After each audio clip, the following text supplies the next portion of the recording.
Coming up on today's show, PlayStation has finally announced another showcase, Zelda has sold a bajillion copies, and Jennifer Hale is back on the show.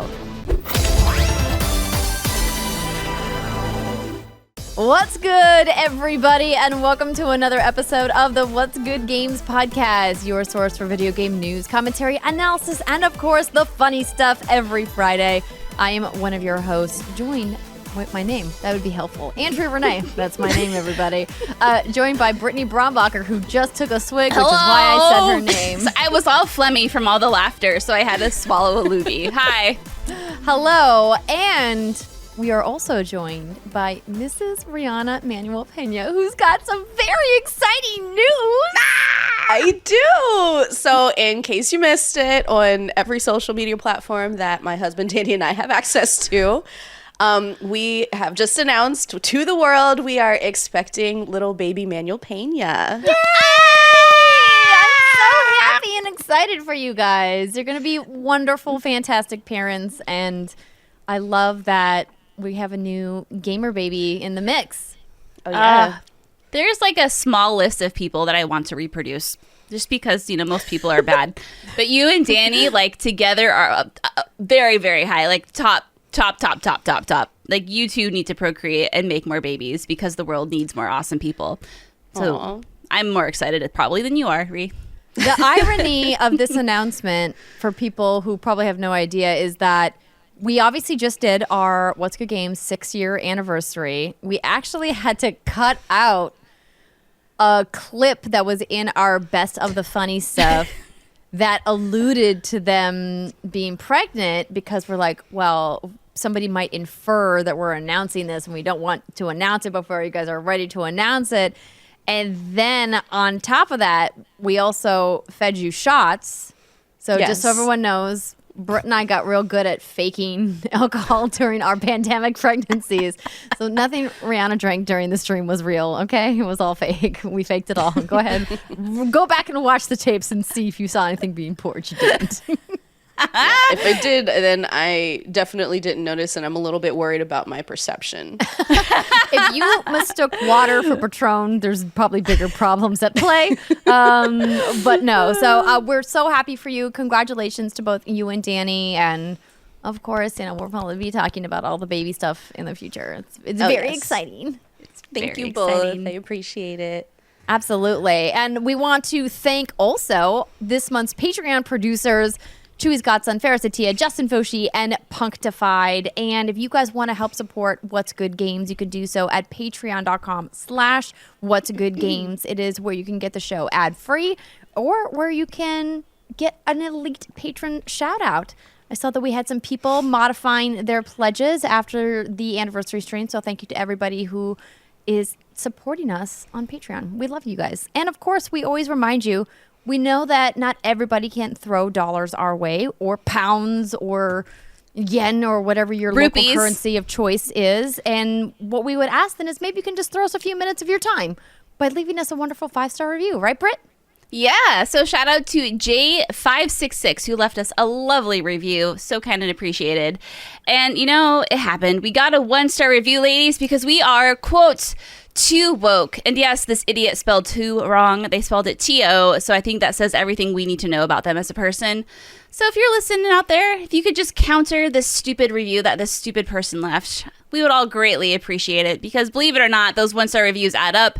And overall, it impacts your ratings and your algorithm. And it makes us sad. So that's okay, though. There's not that many people out there like that who listen to our show. And you're like that. We don't want you to listen to our show anyway. But, you know, I know we overpower the idiots. You know what I mean? I know there's enough of us out there. Absolutely. So. And we've mentioned before that, you know, we have a goal of getting our star rating up to help combat these, but they still keep coming in, y'all. People thinking that apparently we were talking about video games, but it was too woke for them. And they gave us a 1-star review. Help us out. Leave us a 5-star if you haven't yet. So we appreciate everyone who has already taken the time. It means a ton to us and helps the podcast out so much, probably much more than you know. So thank you. Today's show is also brought to you by BetterHelp, but I'll tell you more about that later. Now, Brittany, let's get into the Zelda Power Hour. Or really just the Zelda news that we're all expecting. Yeah. So surprising absolutely no one. The Legend of Zelda Tears of the Kingdom sells 10 million copies in 3 days, a stunning record, and this comes from Forbes.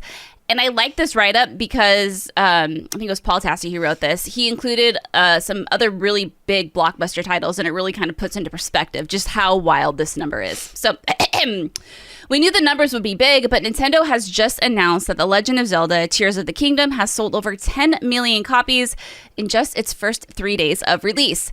It remarks that it's the fastest-selling game in Zelda history, but it's much more than that and needs some context. So, for example, Cyberpunk 2077 sold 13.7 million copies in 21 days. Hogwarts Legacy sold 12 million copies in 14 days. Call of Duty Modern Warfare 2 sold 1 billion worth of copies in 14 days. And it has in parentheses 10 million copies at $70 would be 700 million for Zelda. And Grand Theft Auto 5 sold 800 million worth of copies on its first day and $1 billion in 3 days, $1 billion in 3 days, the all-time record. And Andrea put a little note in here. I did, because I was reading this, and thank you so much for pulling this. I was like, listen, normally, like, I like Paul Tassi a lot. I think he does some great work over there at Forbes. If you guys aren't clicking on their articles, I highly recommend you do. Also, maybe do I follow Paul mostly for his Destiny talks? Yes. But I was like, that Call of Duty number doesn't sound accurate to me, because I remember vividly reporting on the Call of Duty record-breaking last fall, because I've reported on Call of Duty for literally a decade of my career. And it was really noteworthy. And so I looked up the press release, and it was 800 million in 3 days, which essentially Zelda hypothetically matched. I mean, give or take, a little wiggle room. But the fact, of course, that Zelda, as you noted, single platform, Call of Duty, multi-platform, and also arguably the most successful video game franchise in history when it comes to like splashy blockbuster numbers, is very, very impressive. Yeah. It's that thing of, we don't get Zelda games very often, and so you kind of forget. I mean, I think we all know, but you just kind of forget just how powerful this IP is. I think we think of things like Mario. If Mario were to do numbers like this, we'd be like, oh yeah, of course it did. But Zelda just doesn't have that mainstream IP popularity in terms of like merchandise and movies and blah blah blah, spin-offs. And so like it's just kind of to quote Dragon Ball Z, very mind-boggling. And Paul does make a note here. It says the only thing that is actually comparable is Pokemon Scarlet and Violet, which did in fact sell 10 million copies in 3 days, but that was on 2 separate SKUs. So some people buy Scarlet and Violet, even though they're essentially the same game, but there are some differences in terms of legendaries and da-da-da-da. But wowzers. Yeah, it's really amazing what they're able to do, and like ridiculous number of install base aside, attachment rate for Nintendo consoles aside, all of that aside. I think Ash Parrish on Twitter just commented earlier today, like, not a battle pass in sight. It's all single player. Like, there's no gotcha gimmicks. There's no pay for cosmetic upgrades. Like, this is just a single player game, and it's really fucking good. And it can be successful. Like, there's a lot of hesitancy and doubt in the industry and amongst decision makers, and we're clearly seeing that with, games like, studios like Turtle Rock, who are like now revamping what they're doing with with the Suicide Squad, to remove or edit some of those elements that fans reacted to poorly, because like we just want good games. It doesn't necessarily have to have all of these gimmicks to make money long term. If it's good, we'll buy it. We'll play it. We'll buy it again. And it's really great to see a success story. And Nintendo, of course, doing its thing, just ignoring all of the noise and trudging forward, marching to the beat of their own drum. And we love the beat. It's weird that people are still hung up on this. It must be multiplayer to be successful, especially after Elden Ring last year, which obviously I know that Elden Ring has a multiplayer component, but let's be real, no one's buying Elden Ring for the multiplayer, right? Like, the multiplayer was like a little added bonus if you were willing to suffer through all those furled fingers and all the shenanigans. Such a fun word. I think that also even a game like Jedi Survivor and Jedi Fallen Order prove that single player games can come from a multiplayer studio and be really great. So, and Nintendo is clearly not known for their multiplayer experiences. So, I think that this is great. I do think, the problem that they run into, is that they don't have like a long tail to keep selling content to people. But do they need to when they can sell a bajillion copies up front? No. And it's also never been their business model to do games as service, right?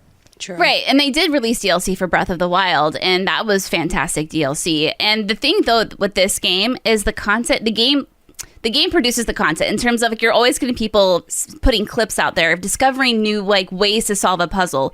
The most obscure things are happening to those poor little Koroks out there. Like I don't know if you've seen any of the clips. The Koroks are just getting it right now. Yeah. And I mean, we're still seeing viral Breath of the Wild clips going viral today, and that game is old too, right? And so I think, I don't see a world in where this game doesn't sell more copies than Breath of the Wild. The install base is there, and in my opinion, we'll talk about this in hands-on, this is just an improved game in every which way.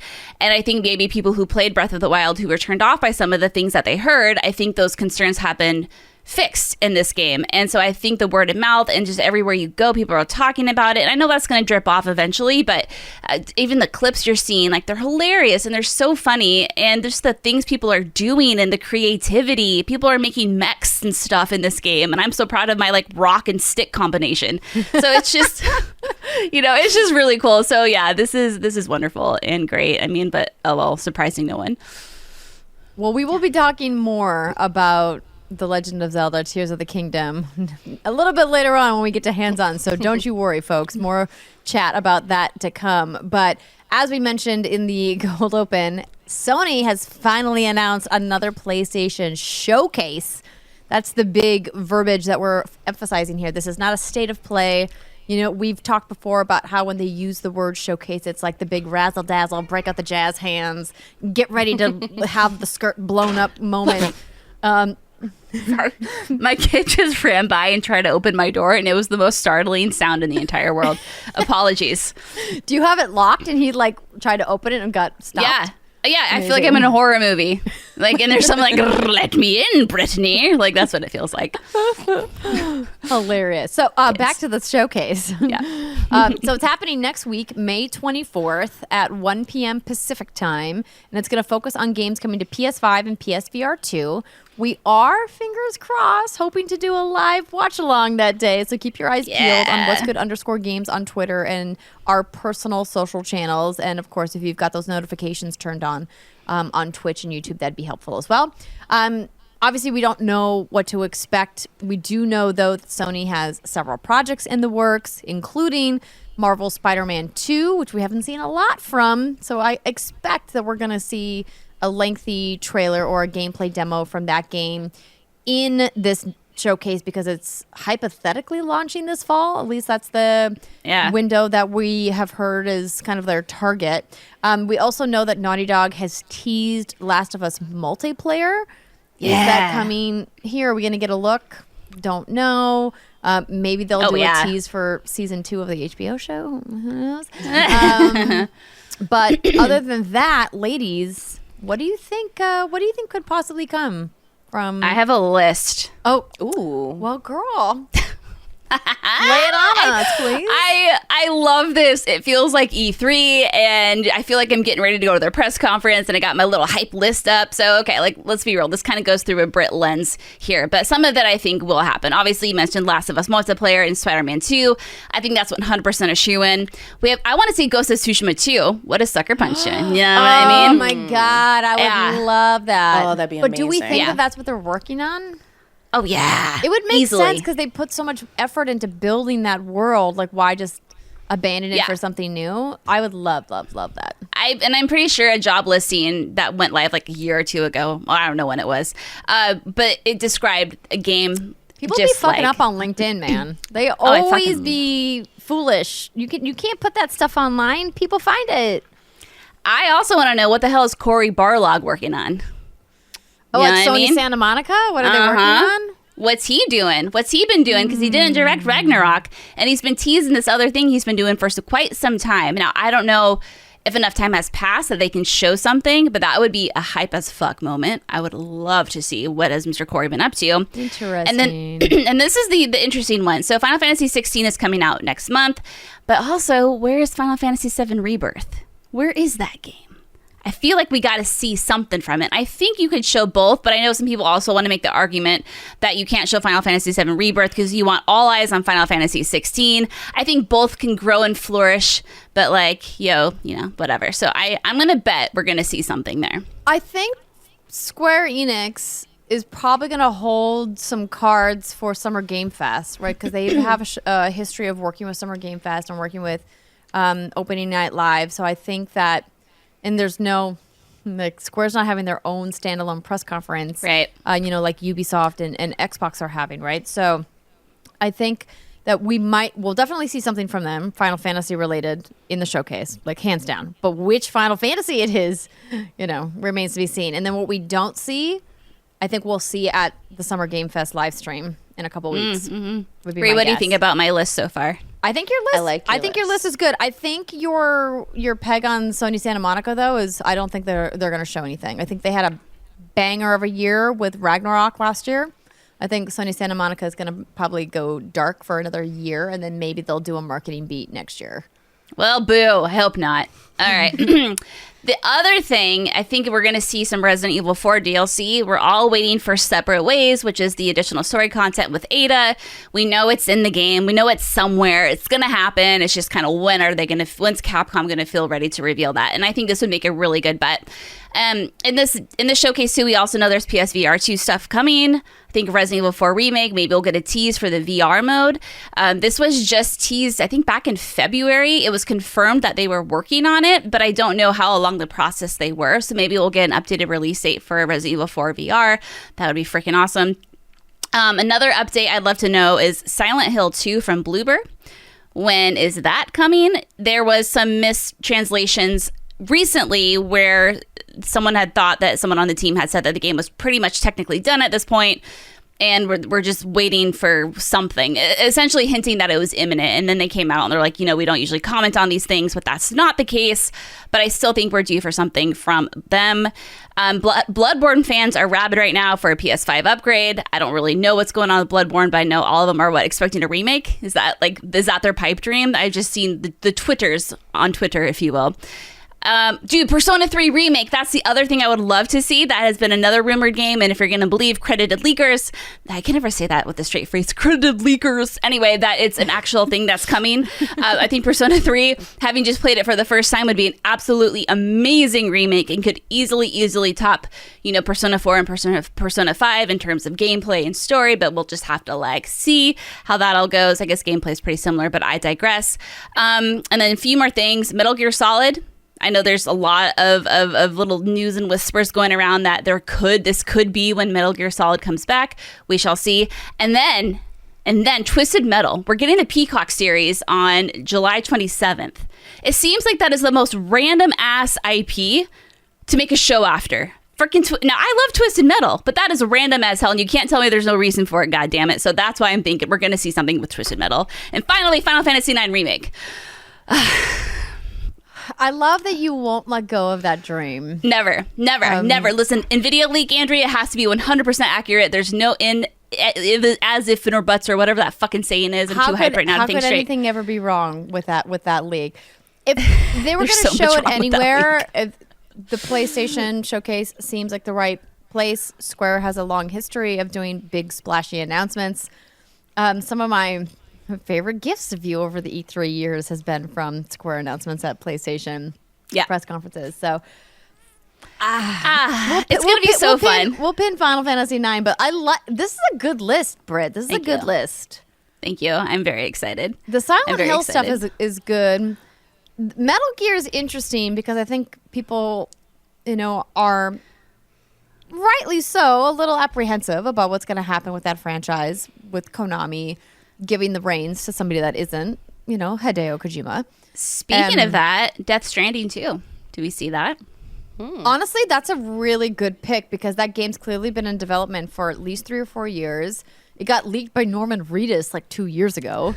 And then we had that other leak last summer around Gamescom time. So that game is clearly chugging right along. Yeah. I feel like a proper trailer makes sense. But didn't they just do a confirmation trailer at the Game Awards? Oh girl, I was so drunk that night. Yeah, I do remember seeing that at the Game Awards. I thought they did. I thought they confirmed it. That was like the big thing. It's like Death Stranding coming back. Was that the first confirmation? Yeah, Death Stranding 2 reveal trailer, the Game Awards 2022. Wow. But maybe I think it was because we knew. Maybe we see some more gameplay. Yeah, no, this is so exciting. I love this. And even if like none of these come to pass, I just love this lead up, the hype, the pipe dream moments. Like that's what's so much fun about all of this. But, I really don't doubt that. I think we're going to get some amazing announcements at this thing. There's enough too, cooking. Man, let's go. Oh, hell yeah. There we go. Let's do it. I love it. I love it. So much to talk about. This is going to be a great couple of weeks, you guys. We have a lot of coverage planned over all of these announcements and things that are happening. More to share on that in the weeks to come. But speaking of showcases... Ooh, absolutely. Okay, so Humble Games had their showcase. And to peel back the curtain in its entirety and to be very transparent with everyone, I don't know if y'all saw it, but I got the opportunity to watch this showcase before its air date, so I was able to prepare some coverage. A press preview, as it's called in the biz. A press preview, absolutely, because we record on Wednesdays and this thing goes live on Thursdays. So I watched the showcase, and there were some pretty freaking cool games in there that I'm particularly excited about, but I'm not going to cover all 8 of them that were shown. So if you are interested, I absolutely recommend you check it out. It's not a super long showcase, but it's full of charm and really, really, really cute titles. So the first one I want to talk about, ladies, is Wizard of Legend 2. So what's really cool about this, besides the fact that it's an adorable little indie game, is that the soundtrack was composed by one Dale North. Hey, the first one. That guy. And if you are... He made the What's Good Games theme, everybody. Yeah. Okay, So, wait. No, that's the Bluey theme. it is, but I was grooving. I'm like, this sounds familiar. Not right, but familiar. I love that you just went with it. I don't love that you just went with it, Brittany. Anyway, but so coming in with the clutch like, yo, that's Bluey. See, this is the perks of having a sober co-host, is that she can call you out when you're being dumb. But seriously, so yeah, the fact that Dale North composed the first one, I don't know if he composed the second one, but the first one was very, very fun, very cute. And so Wizard of Legend 2 is one of the bigger announcements from the showcase, and this is a follow-up to the first Wizard of Legend that was actually developed by Contingent 99, I believe, was the actual developer. But this time around, a different developer is coming through, and let me get their name right. Dead Mage is the person doing this one, and Dead Mage developed a game called Children of Morta, which is also a really, really cute little indie co-op RPG that I loved so much. So I think this game is in really, really good hands. I don't know why Contingent 99 isn't coming back for this one. I know they are a very small team of only 2 people, so maybe they have other stuff going on, but it's cool and great that they are involved. And so what's interesting about this one is the first one was very pixely looking. This one has this fun cel shaded 3D look. It's super colorful, lots of hecticness on screen, and it will launch with online co-op. And that is wonderful. Anyway, I really like this game. It's a roguelike, and it's the sort of game, though, that even when you die, at least the first one was, that you can upgrade your character and continue kicking ass, which is like the only incentive and the only way I'll play a roguelike, which is why I love Hades so much. The next big announcement was Lost Skies. So this comes from Bossa Studios, who you might know from Surgeon Simulator. I almost said Stimulator, oh boy. And I Am Bread. And this is an open world co-op adventure, and for 1 to 6 players, and it is set among the clouds. Now, y'all know I love me a skyship. Anyway, yeah, so you have to find and craft ancient technology. You can build your own skyship. You can brave ferocious storms and battle giant threats that await beyond the horizon. So yeah, like I said, like it looks really cool. I'm a little confused, though, on what the actual game looks like, because right now we're watching an animated trailer. But at one point you see in-game footage and it looks more 3D, and so I'm not sure what the game actually is. But either way, it's very early, and the community can actually be a part of the development for this game at some point. I'm not sure if they're going to announce the details after the actual stream, but regardless, if you are a fan of their work, definitely check out that. The other game, 2 more to talk about that stood out to me, and I don't know, have you ladies heard about Stray Gods? It sounds familiar. Okay, so this is a musical. Let me just get the actual queer.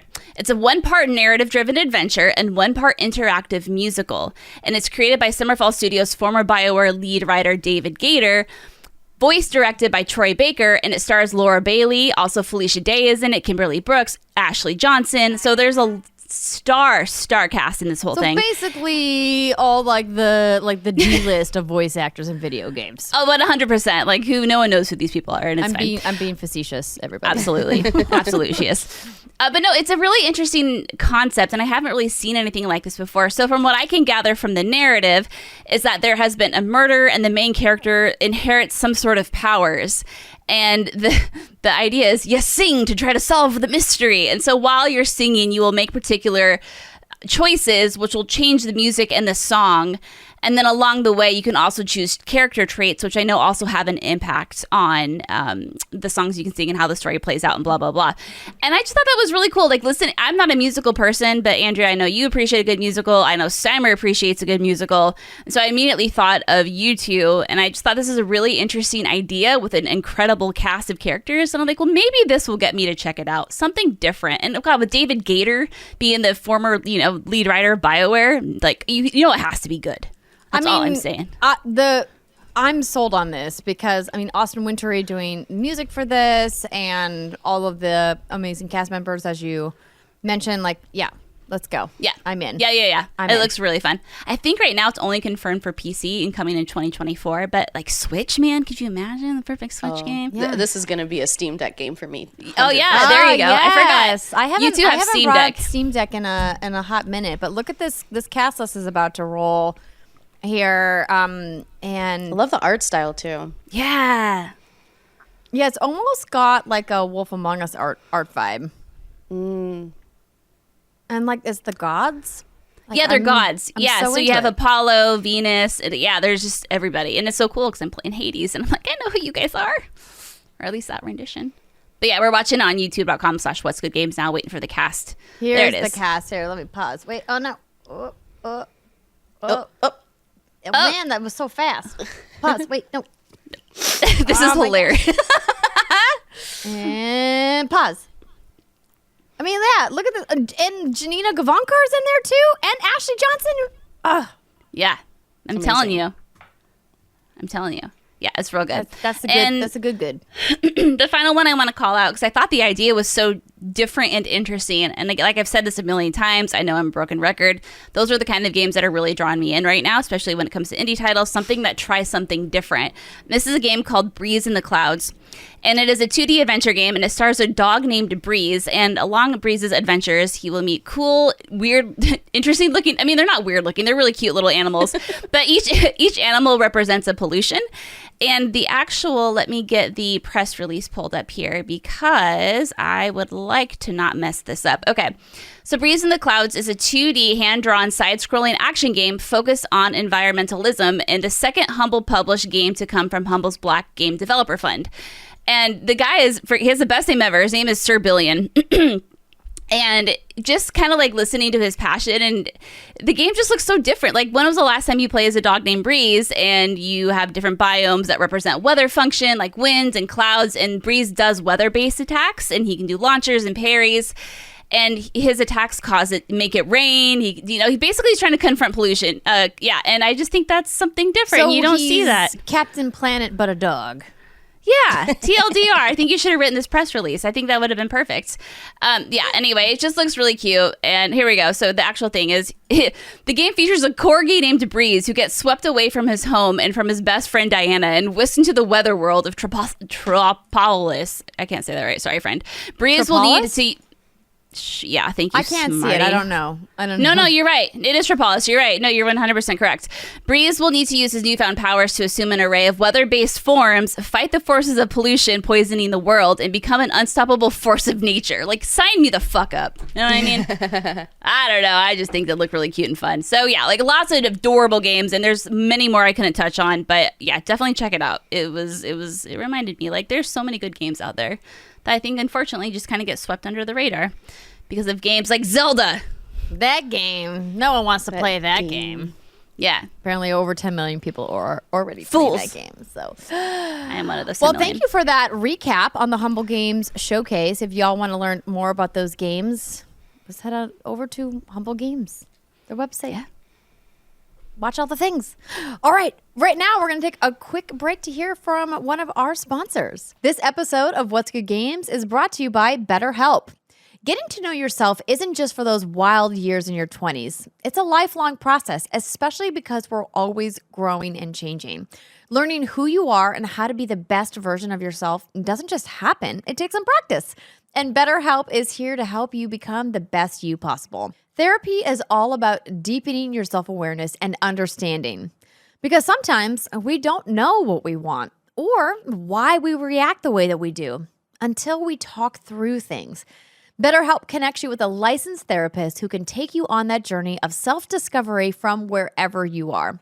Getting therapy can be a life-changing experience. It's helpful for learning positive coping skills or how to set boundaries. And it isn't just for those who've experienced major trauma. Here at WGG, you guys know we love to spread the message of it's okay to not be okay. But even when you are okay and things are feeling great and life is going good, it's still important to take care of your mental health because you never know when things are going to change and you want to build up those skills now. So when you're thinking of starting therapy, give BetterHelp a try. It's entirely online. It's designed to be convenient, flexible, and suited to your schedule. Just fill out a brief questionnaire to get matched with a licensed therapist, and you can switch therapists at any time for no additional charge. Find more balance. Get BetterHelp. Visit betterhelp.com/whatsgoodgames today to get 10% off your first month. That's BetterHelp, HELP.com/whatsgoodgames.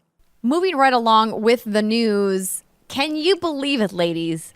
There's yet another Lord of the Rings game in development. Yeah, that sounds about Gift right. that keeps on giving. Fanfare. Listen, I'm very happy that Amazon is taking their IP rights with the Lord of the Rings and combining it with another like mega conglomeration, Embracer Group's IP rights with Lord of the Rings and saying, let's make a thing.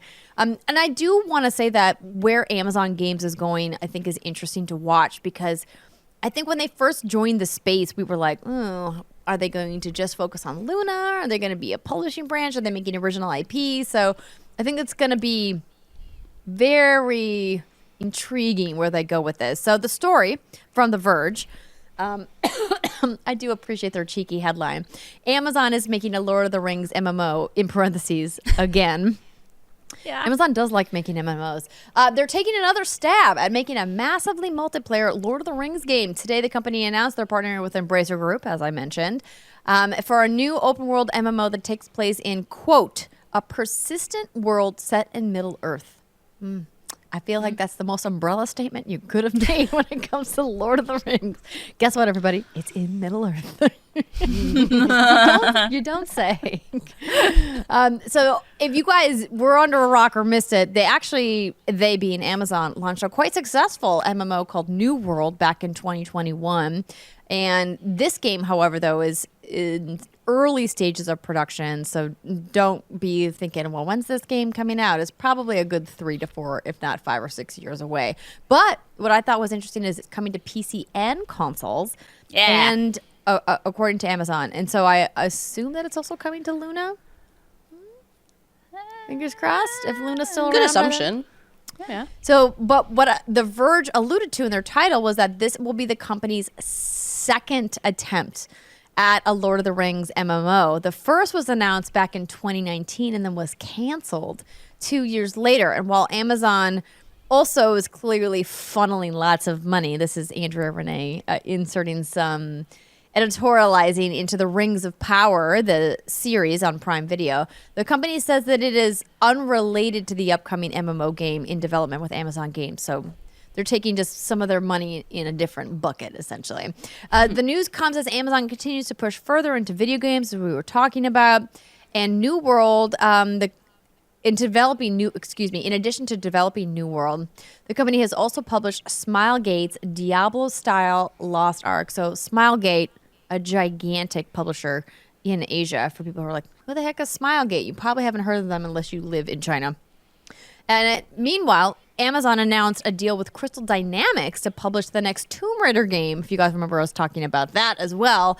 So there's a lot of things kind of like churning in the pot over at Amazon Games that I think is interesting. But I want to be excited for this. I love the Lord of the Rings. Y'all know this. But like MMO, really? I got time for a Lord of the Rings MMO. And now that's what I was curious to ask you. What do you think it would take, or at this point, are you like MMO? Nope, can't do it. For you to actually sit down on your PC or console, I suppose, and actually spend like a lot of time with this. I can't even commit to the MMO that I've already committed, almost 1,000 hours to, Destiny. Right. And I'm not. If there was ever going to be an MMO that I would get into, a Lord of the Rings one would be something I'm really intrigued by because I know so much about that world and that lore, and it's been a part of my life, since I was a kid, having read the books for my whole life. But I know that MMOs are like the thing, and Amazon in particular has always liked MMOs because they make money and they keep making money, and people want to keep announcing MMOs. But when I'm not going to pretend that when a press release comes across my inbox and it says new MMORPG, if I just immediately am like, nope, I'm checked out. I cannot. How are there enough humans on planet Earth to play all of these MMOs? I don't know. I guess there's 4 billion gamers though, so that's a lot of gamers. They're playing all of the gamers for all the MMOs. Yeah, I would really love to see a Lord of the Rings game that takes that single player narrative heavy approach, right? Some action RPG shenaniganry going on.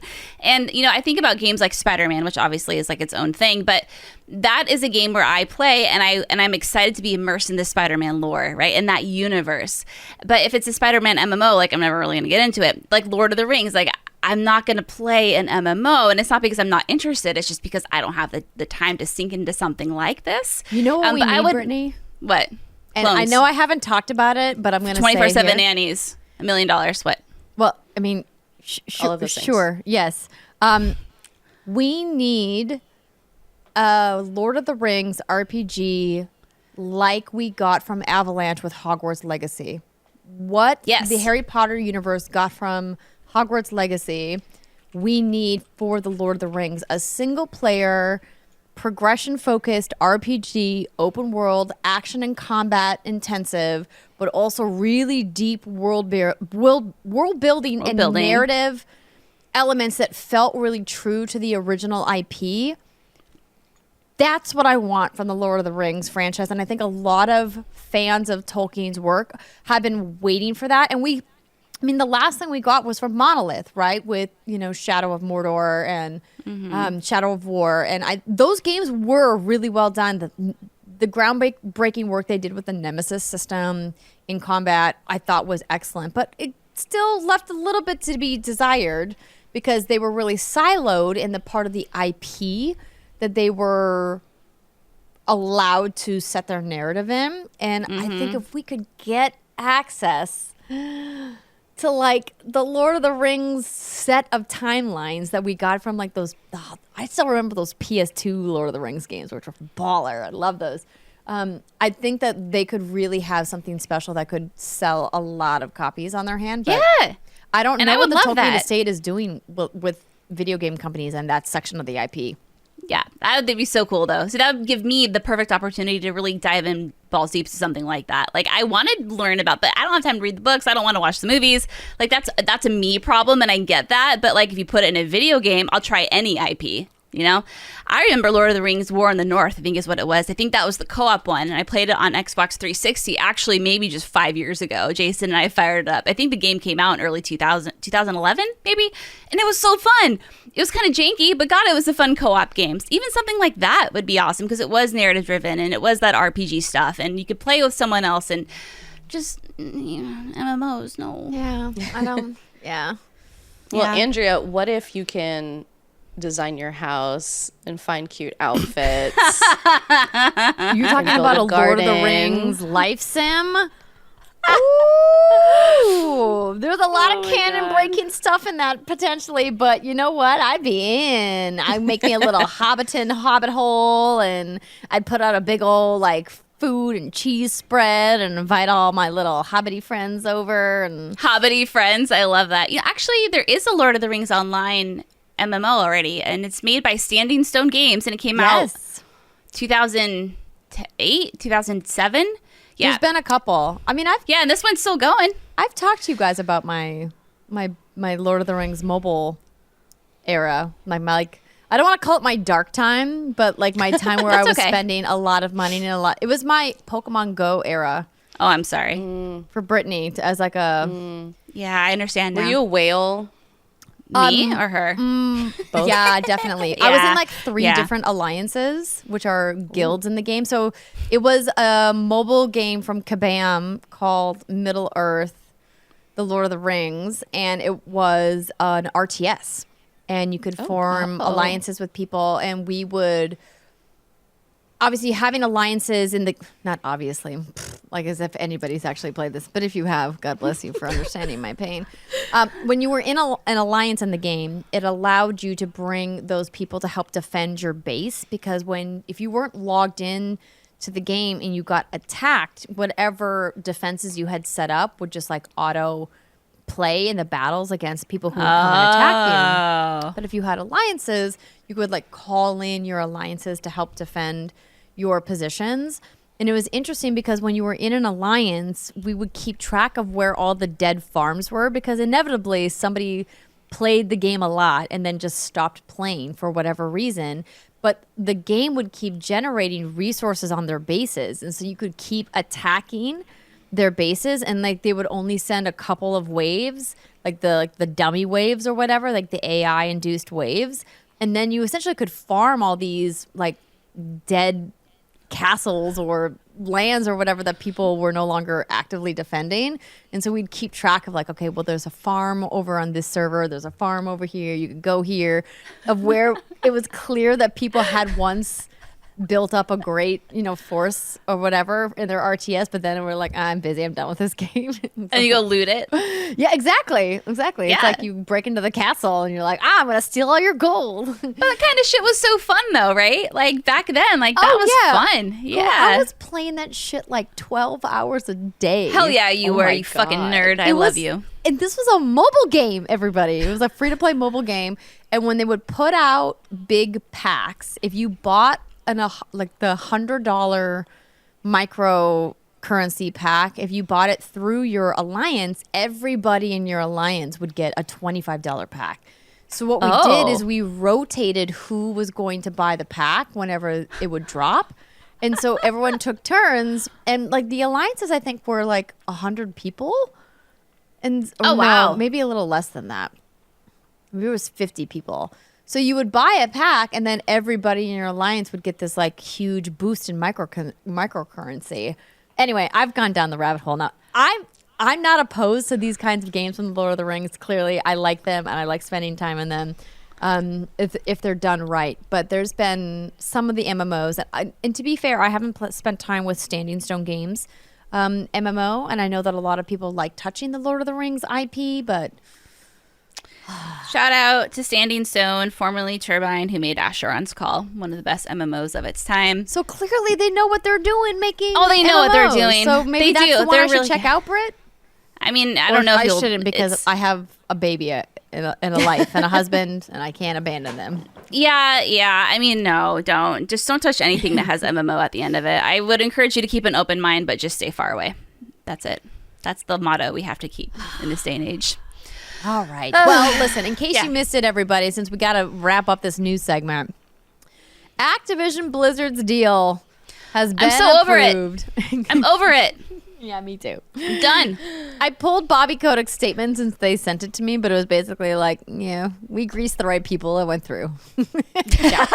Surprise, surprise. And I love how the CMA then put out like a little Twitter. It's like a 10-thread rant about their response to this. And it's like, really? Is this how you're going to do your shit? You're going to go on Twitter and be like, this is our response? It's like, it's fine. So stupid. As if it wasn't going to go through. We all knew it was. I know. But more exciting news, The Expanse, a Telltale series, has a release date.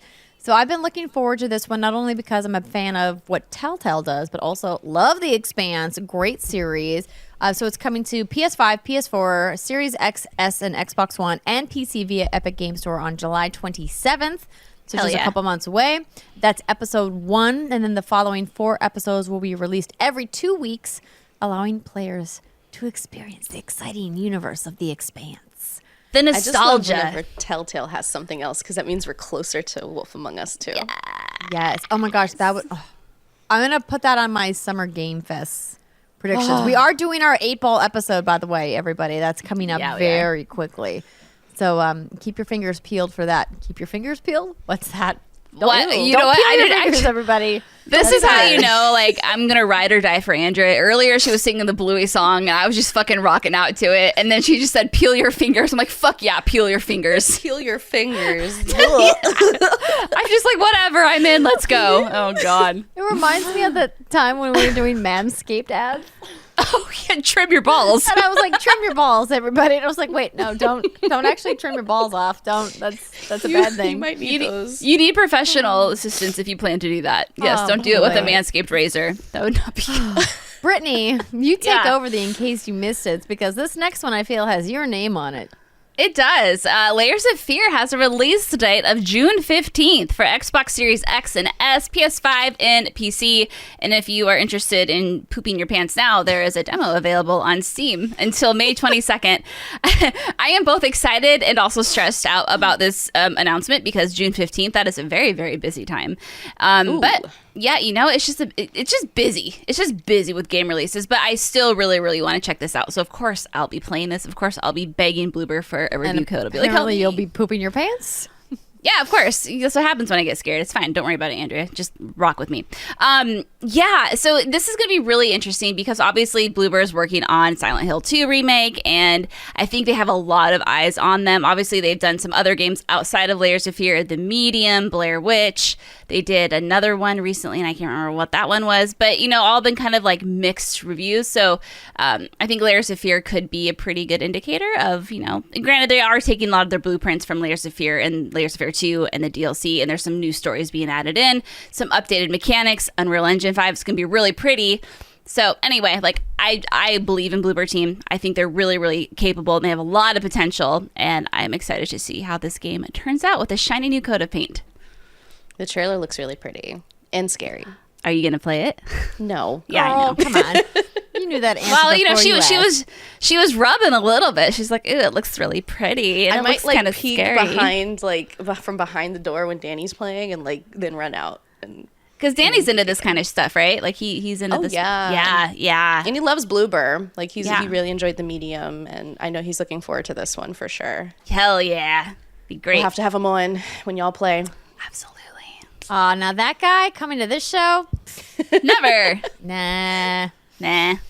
Nah, he's So great. I He's can take great. this next one. Yes, please do. I wasn't able to attend, but I did watch the showcase. So if you don't know, USC Games has a really great program where they have folks in their, I think it's their media and games division, do an expo every year. This year they're back in person after quarantine shutdowns, and they showcased 60 different games from their students. So 10 of them actually made their video, and this was streamed on IGN.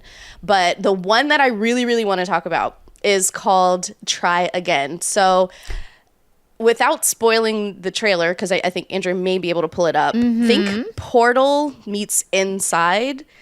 And it's just 2 characters, voices by Stephanie Kerbis and Nolan North.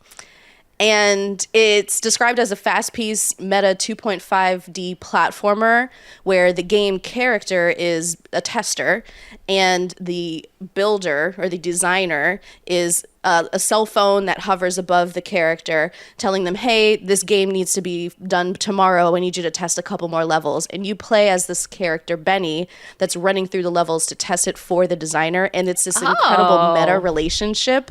And there's like this huge reveal at the end of the trailer where it's like, oh, Benny isn't the only Benny. So it just looks really cool and super vibey. And I just love this type of game. This is a student game?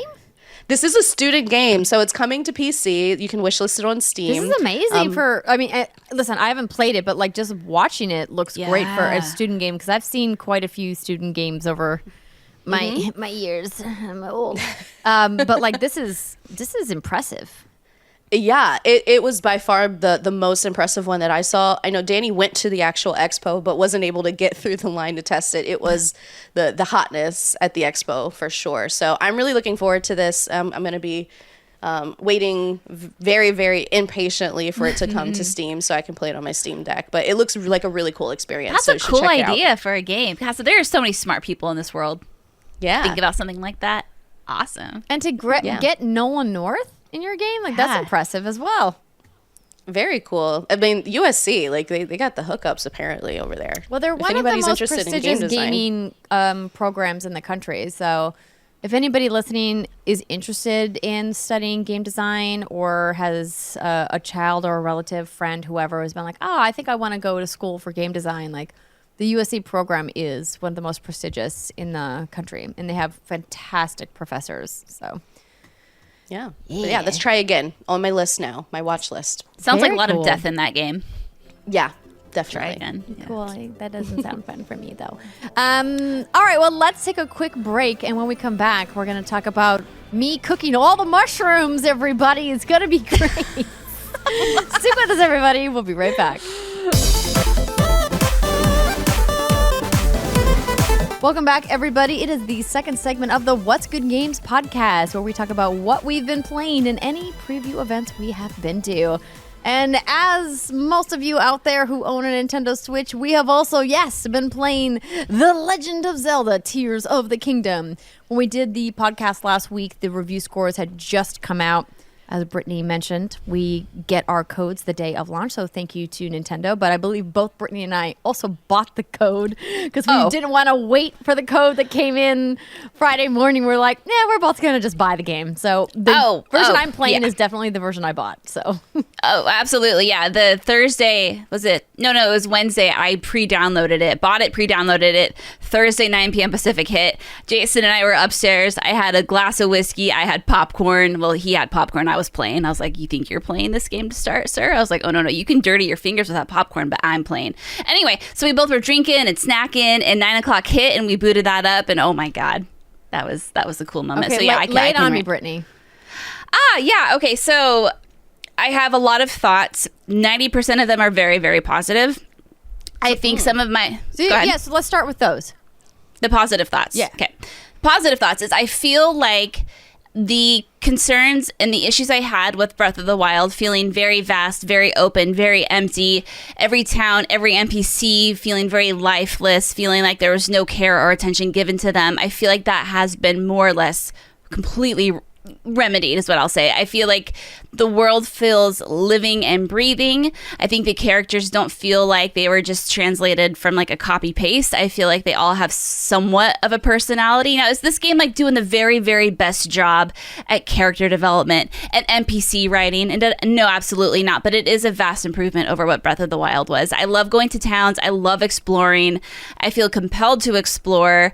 There are some that I'm getting to the negative things, but no, like, and I love that this feels like there's a lot more emphasis on story this time around, and some of the implications of some of the stuff I see, I'm nerding out over the Zelda timeline, which, let's just be real, it's a crock of shit anyway. But I'm always like trying to figure out, like, is this?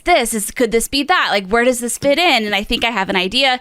But I mean, I'm just having a really great time. Jason and I are playing our own separate games. We did start it together just for like, you know, the excitement of it all, but he's playing his, I'm playing mine. There are moments where we will be like, okay, let's both go to this shrine, or let's both explore the castle together. You know, we're both playing our thing, and but you know, the game's obviously the same, and chests are more or less the same, so it's always like the same experience for us, but it's like we're playing it co-op. So that's been really fun and special.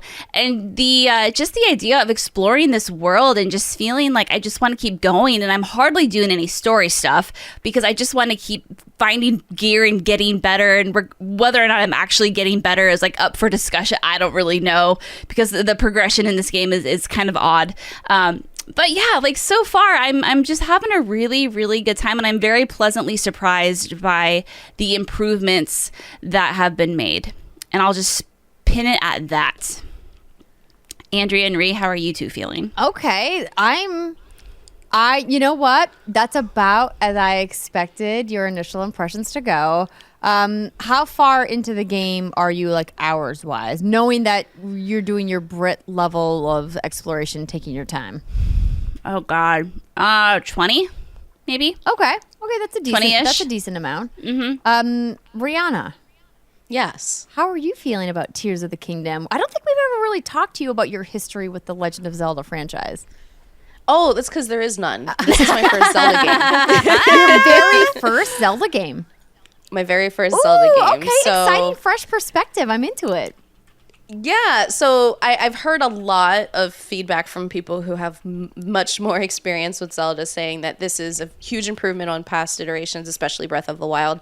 I don't have that to compare it to. So for me, this game has been fun and cute and hilarious and very flexible.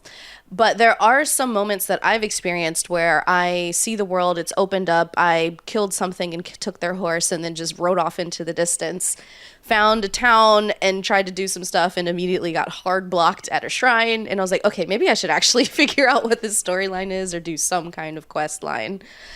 So it didn't feel as free and open as I expected it to be based on some of the experiences I've heard other people talk about. Were you in the sky? I was round in the sky. I was at one of the something with the rings, and then I found a shrine there that I was just not prepared for because I didn't have a certain set of equipment. So I spent a lot of time just doing shenanigans. Like I tried to build a car, and then I found a rocket somewhere, and I tried to build a rocket ship and ended up dying a lot. There was just a lot of experimentation for me because I just wanted to see how far the game could be pushed, like without paying attention to the storyline. And it quickly became clear to me it's a bit more of a requirement than I thought initially. But I have had 3 very incredible experiences that I wanted to share. Number 1, I accidentally set a tree branch that I was holding on fire, and then I threw it at a group of ostrich-looking things, and then it turned into seared meat. So that was cool. That's definitely like peak Zelda. Yeah, that was fantastic. I dropped into a body of water unexpectedly, and then realized by accident that I can catch fish just by swimming next to them. Yep. So that was pretty cool too. And then I died again because I drowned because happens. Stamina. Whatever. Yeah. Stupid green wheel. That green wheel sucks. Yeah. And then also I didn't realize you are not allowed to attack the chickens. That's such a rite of passage. I am so excited for you. Being killed by cuckoos is like the thing that every Zelda player must experience at least once in their life. And then you become an idiot and then you attack them on purpose because it's nostalgic. I've been killing those bastards since Super Nintendo Link to the Past. Yeah. I mean, congratulations. I was like, hey, free chicken leg. I'm in a little town. Like, let me just grab it. There's a cook pot right next door. And they just fucking swarmed me. And I actually saved a clip of it and I can send it. So maybe anybody who's listening to this podcast, go check out our YouTube video because it's going to be great. I'm so happy for you. That's it was wonderful. But you don't hit the based don't on hit the those chickens. experiences alone, 10 out of 10. I love this game. That's fun. I'm glad you're enjoying it. That, as a new Zelda person, you are experiencing the wonder and magic that Nintendo really captured with Breath of the Wild, and they've obviously continued with Tears of the Kingdom. When the review scores came out, I wasn't surprised at all that I got perfect scores from nearly everybody who got early access, but I also knew it was going to, because it's the exact same formula that they won with Breath of the Wild that they're just using again in Tears of the Kingdom. And have they expanded upon it? Of course they have. Like, they've definitely added some really interesting new gameplay mechanics and the ability to combine things. And I think my favorite part about watching reaction has not been seeing the expected critical reception, which was like, oh my god, Zelda fap. But instead is, yes, I'm sorry, I couldn't resist. Like the fanboy fapping over Zelda is fucking real.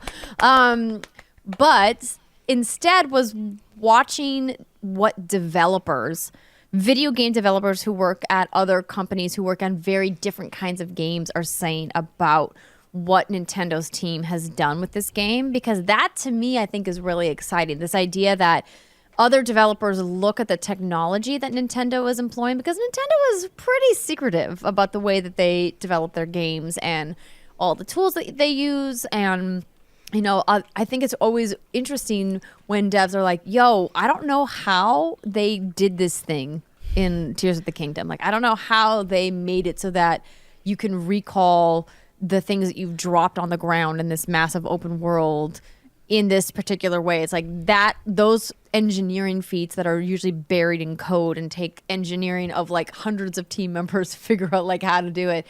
I think that's always exciting to me, to remind me why working in this industry and covering video games still is so awesome and so cool, that the technology keeps changing, the developers keep learning from each other, and there's still so much like magic, like cinema magic is what, you know, I kind of call some of the stuff in Hollywood that still exists in video games. And I think that's been really rewarding for me, to kind of seeing people on Twitter or on Facebook or, you know, Blue Sky or whatever platform you're on now talking about, you know, what they appreciate and love about the magic of Nintendo. Yeah, and I think that's also a point I wanted to bring up of why I love this game so much, is it's like they built their own world with its own laws of physics, and they encourage you to, quote, break the game, but you don't really break the game. If you can think it, there's a good chance you can do it. There's been a lot of those moments. I definitely broke the game. Definitely broke it. We'll hear about your experience. Sure. Yeah, we'll hear about that. How I broke the game is very similar to how John broke the game in Breath of the Wild. So, and there's only a very small section, I think, of playtime where you can actively like break the game. And when I say break the game, I mean, is there probably an enterprising individual that could have figured out a way for me to get out of my situation? Probably not. For him, John, to get out of his situation, maybe. So can I take a guess of where it was? Was it in the islands? So it was in the Great Sky Islands in the beginning, in the opening section of the game. Did you have a lack of resources? No. Okay.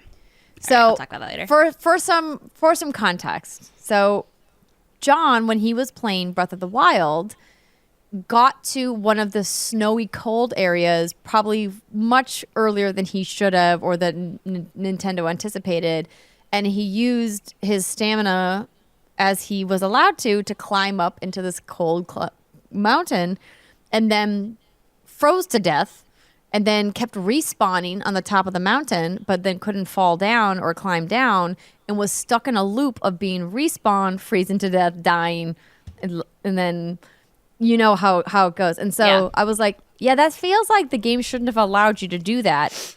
And I was like, no, definitely not. But it did.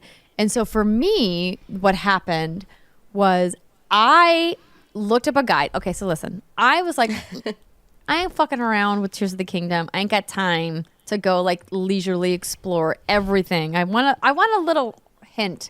And then when I get to the back half, when I feel a little bit more powerful, my weapons aren't breaking every 20 minutes, then I'll take my time and kind of explore and cook and discover, right? But in the beginning, I'm like, there's got to be a bunch of guides already. Let me just like go to the internet. And I found that at the Great Sky Islands, the opening tutorial area, this is all going to be spoiler free, of course, because I'm still in the tutorial area, everybody. Because I had to play 5 or 6 hours and then erase my game and start over. They were like, you should go get these greaves, these leg armor, to help with cold resistance. And I was like, God, that fucking annoyed me so bad in Breath of the Wild. I hated the cold, having to make those fucking pepper potions all the fucking time. So I was like, I'm definitely just going for those like right away. So I got dropped down to where you cut the open exploration area, and I just like beelined on the map to where these, it said the greaves were. Turns out though, Brittany and Riana, if you don't go to the Temple of Time first, immediately after getting dropped into the tutorial area, it breaks the fucking game for you. What's the guy's name? Naru? Raru. There it is. Raru. Whatever the guy's name is. Doesn't appear to you, never shows up. So like I found one of the other shrines and I was like, what is this weird like seed looking thing that's there? There's no like green swirly thing above it because I haven't activated Rauru and his like magical arm powers yet. So I'm like, what is this thing? I can't get in there.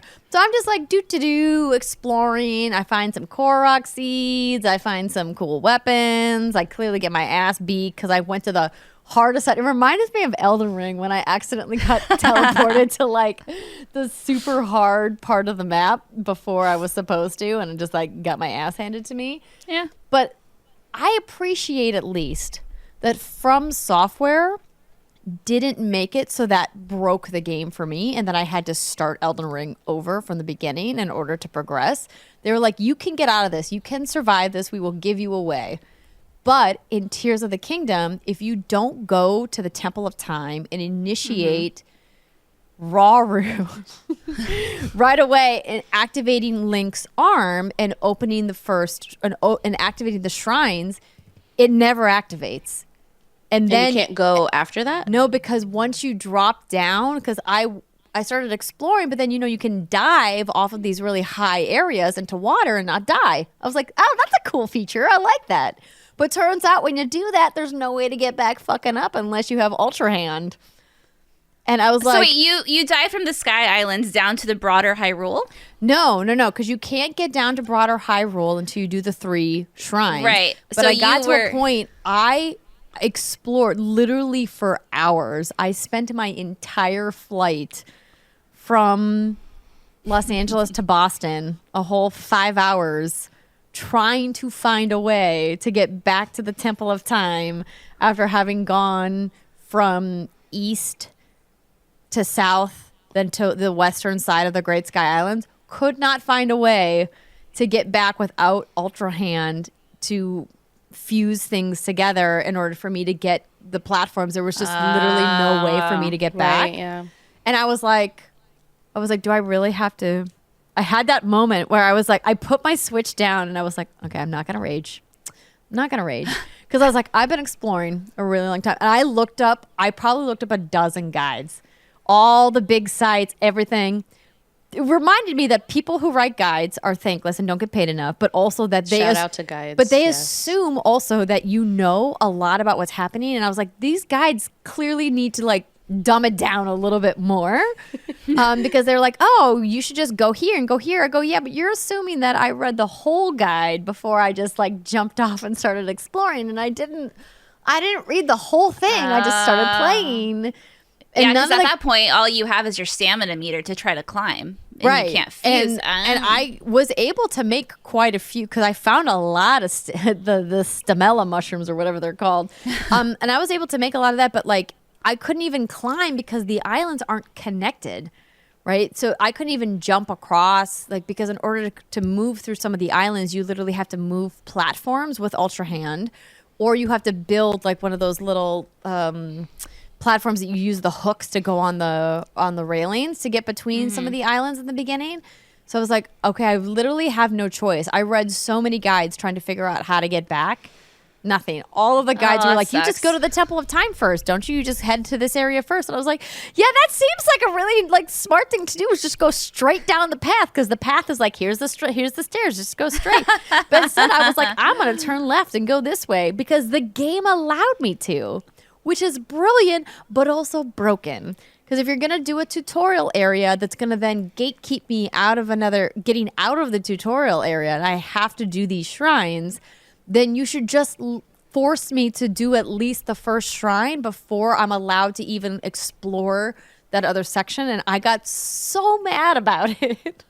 It's like, this is Nintendo. Like, I appreciate that you let me explore, but you didn't let me explore enough and then give me a way to get back. And so I had to literally just like delete that whole save and start over. And that sucks. I was sad. Yeah. It was sad, Panda. So I'm very behind now, and I'm like still salty about it. Damn. Huh. Yeah, that's rough. I feel like that would be something that they would consider first and foremost. I mean, if you were a noob gamer, I'd be like, you probably just didn't know what to do. But I believe in your skills. And so, who knows? That sucks, though. That's rough. It's not even about, I think, me not knowing what to do. I think if a game designer wants and requires you to have a special ability, then you have to put that in my path intentionally and not let me deviate from unlocking it. Like, and that's one of my. They could have done it in the cave, right? In the whole section where you're like waking up or whatever. This is not spoilery because it's literally the first like 20 minutes of the game. It's like also the abilities that we've seen already in previous stuff. Of course, everything that's public on trailers and whatnot. But like when you wake up and do this thing, like then have like the king of Hyrule, whatever, or Rauru, whoever, like make you do the shrine first before you even see the rest of the Great Sky Islands, and then if you want them to be the players to be able to explore, then let them do that. But I was like, this just feels like they broke it. And when I was because John was sitting next to me on the plane, he saw that I was just getting like more and more heated. I was like, I can do this. There's got to be a way, right? Like Nintendo wouldn't make this like so that I could not go to the first shrine. But what I realized after starting the game over is that Rauru then starts appearing to you wherever you come into contact with the other Zonai. Then you could talk to him and he gives you things. And I was like, none of that appeared for me in any section of the game. So I was like, it clearly never triggered. He wasn't flagged, yeah. So I was like, I broke the game somehow. That sucks. Well, that sucks. That's really shitty. And like more of like what I was saying was, that's okay, let me just tie this all together. That is one of my complaints about Breath of the Wild, Tears of the Kingdom so far, is that when I said, if you were a noob, I would understand. I hate using that word noob. It sounds so stupid. But, you as someone who has played many, many, many, many, many, many video games, you have that mindset of like, how can I work this in a video game world to accomplish my goal? But if you've never played Breath of the Wild, and I mean, there's new people to this game, and I still feel like you have to accommodate those folks who haven't played the first one. It doesn't feel like it's very beginner friendly, and that's why, Rhea, I was really interested to hear your thoughts. Like, we've played this. We know if we're going into the cold, we have to build pepper potions and pepper food and stuff like that. We know that, but I feel like it doesn't really tell you how to exist in this world. And I just thought that would have been interesting to get someone's perspective on, and you are just perfect. Yeah. For that. I mean, for the cold, and this is something that I did want to point out that I think they did well, but I'm also a gamer. Like, if there's people who are just younger or just haven't played as many adventure games, this might be harder to pick up on. But I did notice, like, for instance, there's a section where you get introduced to the cold damage mechanic. There's a little patch of cold that you can venture off into but not go anywhere else. And then you realize, oh, this hurts. And then it very, very clearly communicates that to you. And then you can like back up very easily, not like the way John had in Breath of the Wild. And then there's a person in the very next area who explains, cook these things in order to make yourself more resistant to cold. So I think it did a okay job at that. If you go that but route. But that's only if route, you go that you route. found that person on the very end of the path, on the bottom of the hill. Because I started on the other side. And I was like, oh, I know. I saw the peppers. I know how to cook this shit. I'm ready because I played Breath of the Wild. And I was like, I played all of it. I defeated all the thing. I beat Ganon. I fucking I played a lot of Breath of the Wild, which we talked about, literally years ago at this point. But that was my issue, though, is that they put the tutorial, and I'm glad you brought that up, Brittany, because they put tutorial pathing in the game, but they put it only in very specific places. And the whole shtick of Tears of the Kingdom and Breath of the Wild is that it's open exploration for player discovery, and that's what's magical about it. But you're right that it is just not beginner friendly unless you play it exactly as how they intended.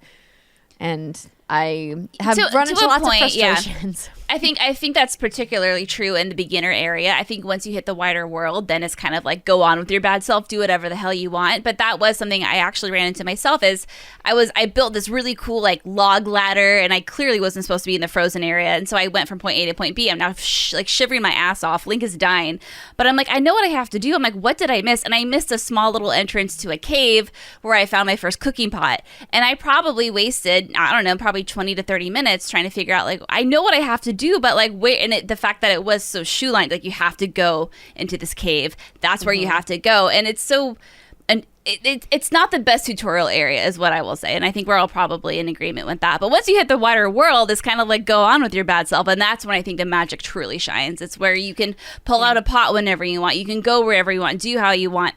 And that was one of my concerns, was I'm not really big into like the physics, the crafting, the survival stuff. Like in certain games, I'm down with that. But I was worried with this that it's going to be so like physics intensive and you have to build all these things a certain way. But my concerns have been mostly alleviated in the sense that you can build whatever you want. Like we said at the beginning of the show, I've seen people build beautiful skateboards and mechs. I've seen weird like towers with flaming dicks. And I'm like, that is really cool. Here is my makeshift like raft thing, if you can even call it that. But it gets me to where I need to go. And it does what I need it to do.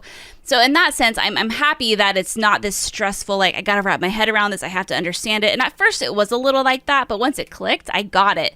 And I think that's really cool. But you know, like I do like that part about it. And it's not as intrusive as I thought it would be. And it doesn't get too much into the way of the Zelda formula that I had kind of feared it would. So that's a pretty big relief. But I do want to put a petition out there. And the petition is, don't penalize people for falling off cliffs and shrines. Don't do it. Yeah, that's annoying. Like if you want to, the shrines are required to learn how all this stuff works. So like, let me learn in a safe space. And because if I die, I'm just going to come back anyway. So why would you make me go through that groundwork? It's just forever missing, and I just cannot continue to give Nintendo a pass. It's so frustrating because Nintendo makes such magic that we're all huge, deep fans of. And I see other people in the video games industry making incredible strides in accessibility. And Nintendo just will not do it. And it's so aggravating now to the point where I'm like, why? Why can you not put accessibility settings in? I literally went into the menu as I was going through my very frustrating time in the fucking tutorial area, being like, okay, let me at least try to fast track by turning on some of the more, baby mode settings. Turns out there are no fucking toggles. There's nothing. There's no accessibility settings outside of you can swap the jump button, which I did, but that's it. You can swap the fucking jump button and you can turn, aiming with motion controls on or off. I'm like, oh yeah, cool. Nintendo, really, with all of the money you have and with all of the resources at your disposal, this is the best you can do. I'm calling bullshit on it. Calling bullshit on your accessibility and your inefficient and lack of commitment towards making these magical experiences available for everybody. Like, I'm mad about it. I'm mad about it. It's been an issue for a really long time. So it's nothing new, but it is pretty disappointing to see because I feel like, a lot of strides have been made and voices have been raised when it comes to accessibility in games. And to see it just completely, girl, I don't even think there's like a slider to change the brightness in a game. There isn't. It's bad. Oh, what'd you say, Ree? Or for text. Oh, for text, it is yeah. what it is. But like I'm walking around and I can't, it's like I'm blinded and I'm like, where am I going? Let me just turn the brightness down. Nope, you can't do that. But yeah, and there's a lot of little things like that where I think there could have been a lot of, obviously accessibility is a much larger issue, but when it comes to like quality of life improvements, little things like that, like why am I being penalized for dying in a shrine? Why can't I change the brightness in a game? Why is everything so expensive? Why are you allowing people to enter shrines if they cannot finish them? And if you do walk into a shrine, it should say like, yo, you can't finish this yet. We ran into one of those issues where Jason hadn't acquired the glider yet. And you have to use the glider to finish the shrine unless there's some other way, like I can't wrap my head around. But Ree, you encountered something too. So yeah, and I think I just remind myself that these 10 out of 10 ratings and these like 5 out of 5 ratings, not everyone classifies that as a perfect game. And I think I have to keep reminding myself of that because I am loving Tears of the Kingdom. It is what I have wanted. I haven't even come across my first dungeon yet. And I am just like giddy to get back and play and discover and learn and like figure out like what is going on in this world. I'm so excited to meet characters that were in Breath of the Wild and figure out where the lore ties in and what's going on with the Demon King and like what's all of this stuff. So it's really, really good. But yeah, like, there are some little issues here and, no such thing as a perfect game, I guess. And everyone's experience in a game like this is going to be vastly different. Absolutely. I basically think if you felt a certain way about Breath of the Wild, you're going to feel that exact same certain way about Tears of the Kingdom. If you thought it was the bee's knees, the best game ever, like best game ever made, you're definitely just going to think Tears of the Kingdom is more of that fucking hotness. And that's okay, because like there is a lot of hotness in this game. But if you're like, hey, like I had some issues and some trouble with some of the gameplay design elements and choices, you're going to have problems with that exact same amount of stuff in Tears of the Kingdom. And I'm just going to like be very clear about that. I don't think Nintendo went far enough to rectify or dramatically change some of the issues and problems I had with Breath of the Wild, though, as I already said, thought it was a phenomenal game and finished it and played a lot of that game. Would have loved to just see them address some of that and say, hey, look, let's make this game even better. Let's not just add new cool bells and whistles and gameplay and allow you to like yeet Koroks into the sun, which So apparently funny. a lot of people are doing. I accidentally did that and I felt so bad. I sent that little fucker on a rocket.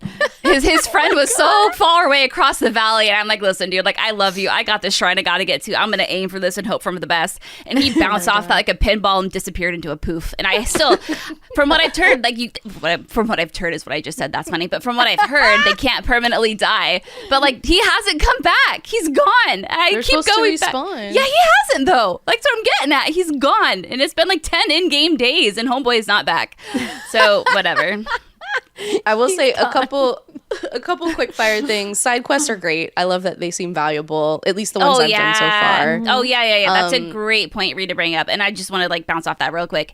Is that was one of my concerns with Breath of the Wild. Is that the side quests just felt really like pointless. I'm like, why am I going to do this? The characters aren't interesting. The rewards aren't. I wasn't the biggest fan of Breath of the Wild. I thought it was great, but I was like, as far as the Zelda game goes, like, nah. But they really, really, really remedy that in this one. So that's a great point to bring up. Thank you. I'd also say, echoing what Andrea said, everything's way too expensive. I can't buy shit, and I've been playing for 10 hours. That's stupid. It's also, really bad. Weapons degrading, and even if I fuse them, it's still bullshit that it's yellow, and I don't like that. Because, like, why would you let me waste something on something that's already yellow? Don't do that. Don't let me do that. It's really frustrating. I've already said my piece about, I don't care if it's a Nintendo game or somebody else's game. I hate weapon degradation in games, period. I play video games for fantasy. I want to feel strong and powerful. I don't want to be picking up sticks every 10 fucking feet because I hit 3 people with my branch and it fucking breaks. Okay? I think you're so quick. Obviously, like, as you play, and like, I don't know if I'm much farther than y'all, you know, you do get better stuff that's more powerful. And then I think the fusing mechanic is really, really heavily relied on because there's this narrative reason why everything is decayed. And I'm like, that's kind of a cop out. Like, I get it, but like, I don't get it. So I hope that changes as you progress in the game. But I mean, even for me, like, it took me a while. I was like, I don't want to fuse stuff every time I get a new weapon. It's exhausting. It's way too much time. It gets old, and it feels like work. And it does feel like fun work. or creative after it does. the first 5 times. It feels gimmicky and repetitive, and I appreciate that you're like, it gets stronger, but like, of course it does. It's a fucking RPG. It better get stronger.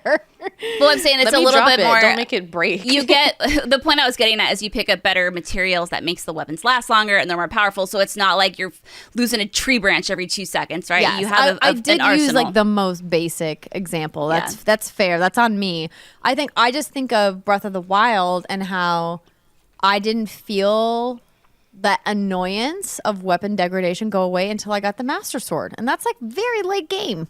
You know, so that's why I'm hoping maybe something changes narrative wise that changes that. But like, who knows? And also I was also want to point out that the rewards for exploration is really great. Like, I'm finding really cool armor sets, and I mean, that's the magic of it, right? I just hopped into this game. I aimlessly started wandering with nowhere in particular. I went down a chasm. I found a random chest, and then I found one of my most anticipated pieces of armor in the game, and that was such a cool magical moment for me. And I grunted, and Jason thought I was dying, but it was like, this is fucking awesome. This is so cool. But they do have those moments, and that's when the game really shines. But I think we would be doing a disservice to everyone if we were out here talking like this game is absolutely perfect in every which way, which I feel like, some of the reviews and the hype has made it seem, but there definitely are some issues. But that doesn't mean it's a bad game. It just means, there's some universally problems. Can agree. I think we all can say it's not a bad game. This game is not a bad game by any stretch of the imagination. Anybody who's giving it like a 6 or lower is clearly just salty about something in their life and taking it out on Nintendo. There is a 6 out of 10 out there. Yeah. Is there a 6 out of 10? I'm sure there is, of course, because you know, or a video games. 60, but yeah. No, like this game is great. Do I wish that they, like most Nintendo games, had put a little bit more budget into their graphics? Yes, because while I'm going to play the majority of this game in handheld mode on my OLED Switch, I docked it so I could play it on a TV. Because last time when I played Breath of the Wild, I only docked my Switch to do the 4 major shrines and then the Ganon fight. Otherwise, I mostly just played in handheld mode for the majority of the game. And so then I was going to be like, oh, like, let me check it out. And like, girl, it did not look good on a 4K 85-inch TV. It looks janky as fuck. It does look a lot better in handhelds. And also props to you, because I play on handheld and I suck. Like, I do so much better with the Pro Controller, and then I'm like, I'll just play this in bed. Oh, no. I have to avoid all combat, because it's just like, and plus with my nails, I can't fucking hit the buttons right. It's a whole We got to thing. get you a fixture. I know. Yeah. I'll send you one. I had one last quick maybe not as quick fire thing to say. Oh, sorry. That's okay. But the one last thing I wanted to add, that because again, this is all new to me, so I don't know how this compares to previous games, but I do appreciate that when you go and talk to NPCs, they talk about things that are relevant, and some of them are just like, oh, you know, I lost my horse or my cabbages or whatever. But there are a few where it's like, oh, someone's reading a newspaper and they tell you about something that's going on in this region, and it reminds you, oh, there's missions over there that I need to get to. So I do appreciate that there is some life and some usefulness to talking to NPCs across the world. Hell yeah. And that's again, really cool. That's a really big improvement. The last game was like, my butt itches. And you're like, cool. It was a lot of Like, empty exploration. Yes, yeah, that was a big exploration, gripe, a fair conversation. gripe. Yeah, it was. Yeah, but no, that's great. I love, and Ria, I want to hear all of your thoughts, like whenever you have the time to tell me, because this is fascinating to me. We're definitely going to have many more to say about Zelda, and want to hear what you guys have to say. I do want to just give a quick shout out to a movie I finally watched on the plane when I was like, I'm done with you, Zelda. I needed to watch a movie to like cleanse on the way back. I finally watched Everything Everywhere All at Once. Yes. And I know that watching it on an airplane tiny screen is not ideal. That I'm going to watch it again in all of its 4K glory on my giant television in my living room. But oh my God, I was not prepared for the hot dog fingers scene. I literally... Wait, which one? There's a couple. The first one, that's all I'm going to say. I'm not going to go into elaborate for people who haven't seen. But I lost my shit and started laughing so hard I started crying. It looked like I was weeping, but I was laughing so hard I couldn't breathe. And John's like, what? Oh my God, what am I going to do? And the woman next to me was like, are you okay? I was like, I'm fine. Just like, that movie is like incredible on so many levels I can't even begin. But like, I just want to. As someone has no context and is watching this scene you're talking about, oh my God, Brittany, you haven't seen it yet either. No, Brittany's not a movie watcher. Now Jason watched it, and I like kind of peeked around and like looked, and it was really confusing. But I will say that it's a story about motherhood at its core and about acceptance, and isn't it so good? And it just gets better. It just gets better. Like the little tiny scenes of. Okay. Anyway, I don't want to spoil it if you haven't watched it. And I tweeted, there's no way to describe this movie to somebody and be like, let me tell you the premise, the plot of this movie. Just watch it and thank me later. And like, it's amazing. And Jeff Kanata first told me about this movie right after, because he saw the press preview before it launched. And I was like, Jeff, you do realize I'm going to have to pay at least $200 to go see this in the theater, because I have to get a babysitter and then we have to get the tickets and all this. And he was like, it's worth it. And I was like, okay, you say that, but I knew nothing about this movie, though I love Michelle Yeoh. Like, stan her. She's amazing. I'm so glad she won so many awards. And everybody who worked on this movie deserves all the awards and more. But I wish I had taken him up on it, but like I didn't at the time. So regrets, but... watch it. It's very good. Very good. And now you have a good story about watching it on an airplane. Yes. And now, Brittany, you can just keep that around for whenever you need to chuckle. I'm never going to unsee this. Like, it's not going to happen. And I can't even explain to you, like, in any reasonable amount of time, like, why this scene exists in the movie. But it's kind of better not knowing, honestly. It makes sense. But yeah, it's good. It's good. The movie's phenomenal and wonderful. So speaking of phenomenal and wonderful and people who are fantastic on screen, we have an amazing interview with the wonderful Jennifer Hale. She is so awesome. I got a little, like, you guys know, I've said I've got starstruck. I didn't get a starstruck this interview, but we had her on the show a couple years back when she was promoting her first audiobook, and she's working on another audiobook this time around. And we talk about her book, and we talk about, well, it's not her book. She's voicing the book, I should say. We talk about a lot of things, including her very passionate feelings on what's happening with the WGA writers strike, the Writers Guild, the strike that's happening in Hollywood right now. Obviously, as a voice actress, she's affected immensely. We also talk about AI and how that's affecting voice acting and acting in general and voices. And the interview was just phenomenal, and she's wonderful, and we're so grateful that she gave us some time to be on the show. So I want to kick it over to our interview with the fantastic Jennifer Hale. Enjoy. What's good, everybody? Andrea Renee here with a very special guest returning to the show. Please welcome the phenomenal voice actress, the legend, the one and only Jennifer Hale is here. Welcome back to the show. Thank you, Andrea Renee. It's so good to be here. Thank you, everybody out there. I am overjoyed to be here and get to talk with you. The last time we had you on the show, we were like in the thick of the pandemic, and things were kind of discombobulated both on the Hollywood side of things and in video games. And it's good to see that things are kind of just as discombobulated in a very different way right now. I think we've adapted to the discombobulation, and everybody's kind of finding their way. I mean, that's the thing. When you're living through a massive paradigm shift, you know, the pandemic kicked it off, and then everybody went, you know what? There's things about this I want to keep. There's a lot I want to get rid of, but there's some things I want to keep. Things are going to change, and everyone's got to adapt in all corners.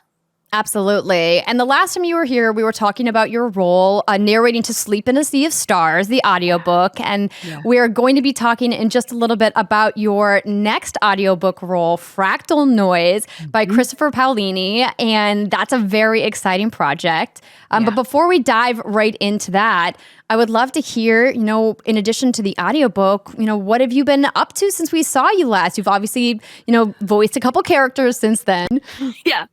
Yeah, it's been, I mean, I am very blessed, and I also do work diligently for those blessings to continually work. And I'm working on some amazing stuff. I can't talk, of course, about much of it. I think Ratchet and Clank came out shortly after we Rift Apart came out. It did, yes. We talked, yeah. And I mean, I've worked on so many things. I'm so glad to say, but I can't talk about them. I can talk about things like if you have little tiny kids, Slumberkins is on now on Apple TV, and I'm the narrator and a couple of other small roles in that. The narrator's is in all the episodes, but I love the little roles too. They're so much fun. It's a sweet show for littles if you've got young kids. Turns out I have a little, so I will definitely be checking it out. It's the show that I wish everyone had as a child. It talks about feelings and how to deal with them, and it's just in the most beautiful way. It's a collaboration with the Jim Henson Company, so the puppeteering is fantastic and so sweet, and just it's beautiful. And then let's see, X-Men 97 has been announced. I can't say my role, but I can say that I'm doing it, and I'm very excited. Lots and lots of cool game stuff going on. Of course, Bayonetta came out in that gap, and that was exciting. Lots and lots of things happening. You did Midnight Suns as well, right? Yep. Did Midnight Suns. Yep. And then the company that I started with my sister and our friend, skillshub.life, is doing really well. We are the place to go if you want to know how to build a VO career or take the career you've got to the next level. We've got a combination of, you can either do one-on-one coaching for as short as 10 minutes with people who work in the industry all the time, everywhere from working actors to casting directors and voice directors. And you get it in these custom chunks. Like, I just want you for 15 minutes. You can do that. And then we've got a massive slate of classes coming up that are customized to what everybody needs to get ahead, to get where they want to be. And we got a bunch of people who are messaging us and posting about jobs they're getting and progress they're making and agents they're landing and careers they're building. And it's really, really exciting. Yeah. I love to hear that. I remember when we spoke last, you were just spinning that up, and what a fantastic resource, because I'm sure you get reached out to all the time, being like, how do I do what you do? And you're like, turns out I started a website for that. I did. It's so interesting because I started initially, I just got sick and tired of auditioning alone inside the echo chamber of my head. And I just wanted 10 minutes with somebody I trust. I didn't want to do a whole class. It wasn't right for me at the time, or I've done a ton, and I just wanted somebody. So we built the calendar and started that way. And then a bunch of people came in who were just starting out, and we realized they need a lot more.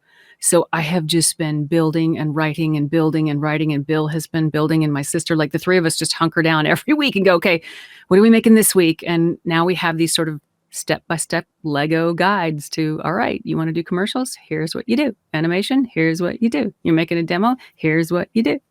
It's really fun. Really, really cool. That's fantastic. And classes. Yeah, a bunch of classes going with that. And we keep them really manageable. It's like $50 for a class session. Super reasonable. That's incredibly reasonable, especially for such a unique skill set that, as we both know, people charge a lot of money for private training for something like that. Yeah. And look, there's a lot of really great teachers out there, and there's a lot of different ways to do it. We do it this way. And so when this way suits you, come on in. Yeah.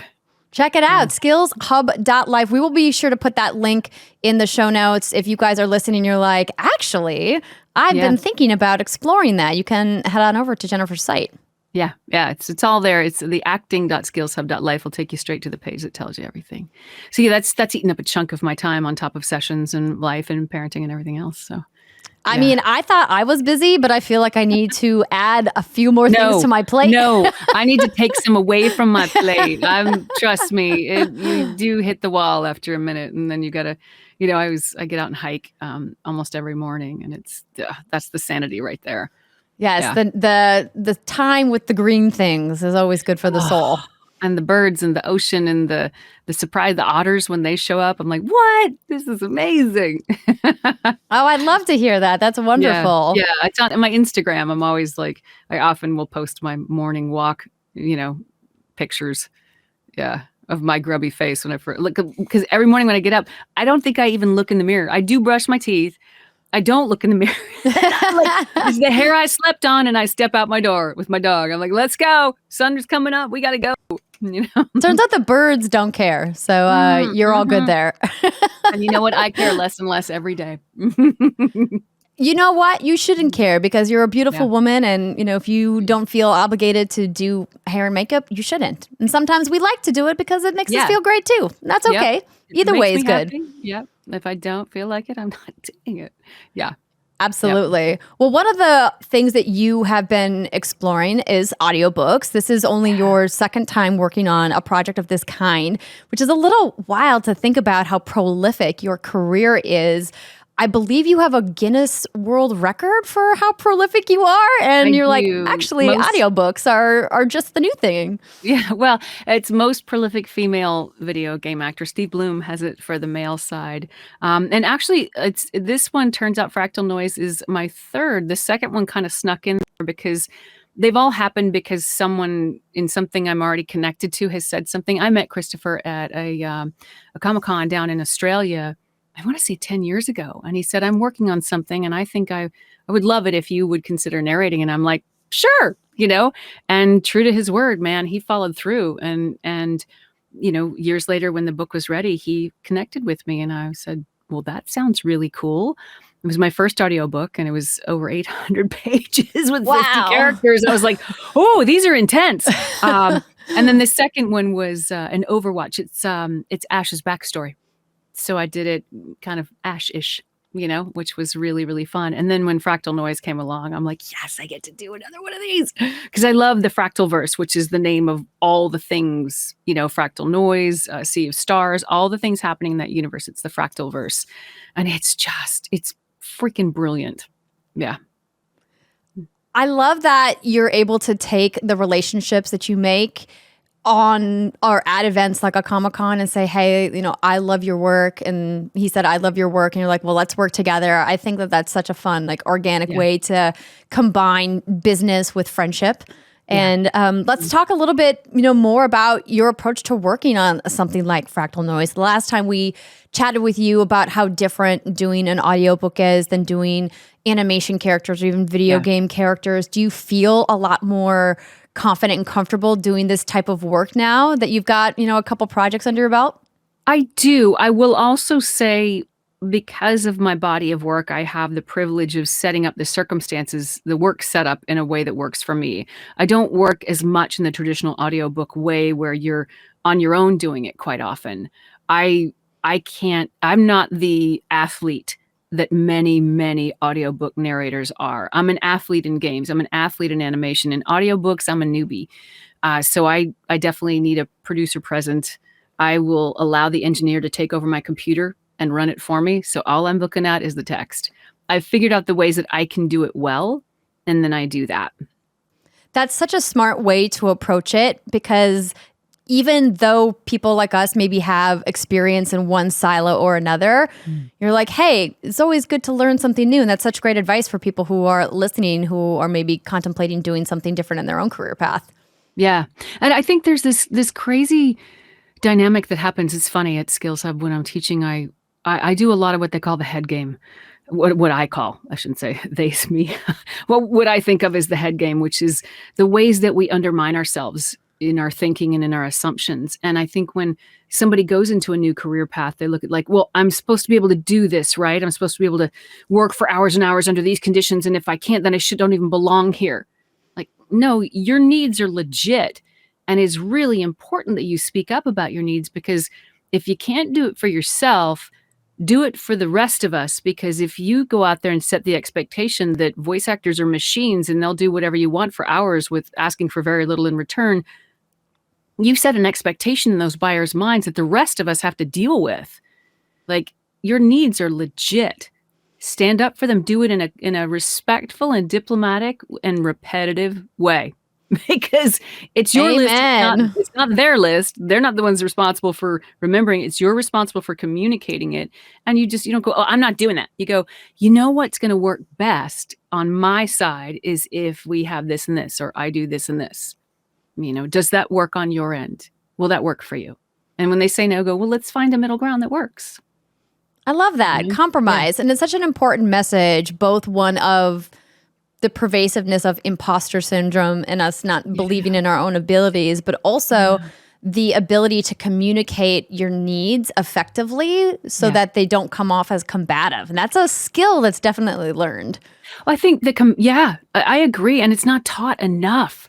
We're actually going to pop up a class on negotiating for yourself and advocating for yourself. It's coming. Emma Sharjarko's teaching that one. And I think people get combative because they feel bad. Mm-hmm. They either feel scared because they don't feel like they have enough information, or they feel embarrassed that they have needs, and then they become defensive. At the core of all of it is a legit need. And look, this generation is one of the first that's starting to go, I should know, okay, I have needs. Wow. I'm okay. Oh, other people do too. Now we got to figure out how to deal with them. It's like conflict. We're not taught how to deal with conflict, and conflict can be done really well. You just have to have some guidance for it. And you're not born knowing how to do it. Look at babies. They just scream their head off when it's not going their way. Yep, that's true. And if that's the only tool you ever get, it's not surprising that things are getting a little tricky.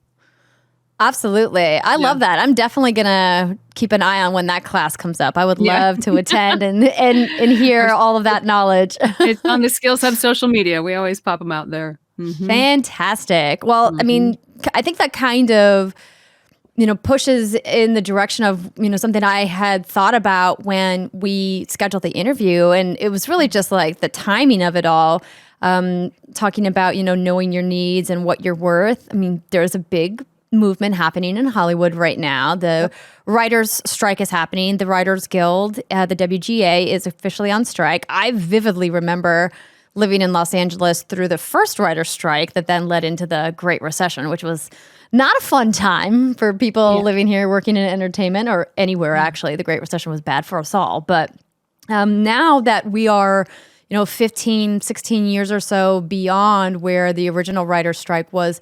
What do you think is different this time around as a performer and someone who's so close to writers in what you do?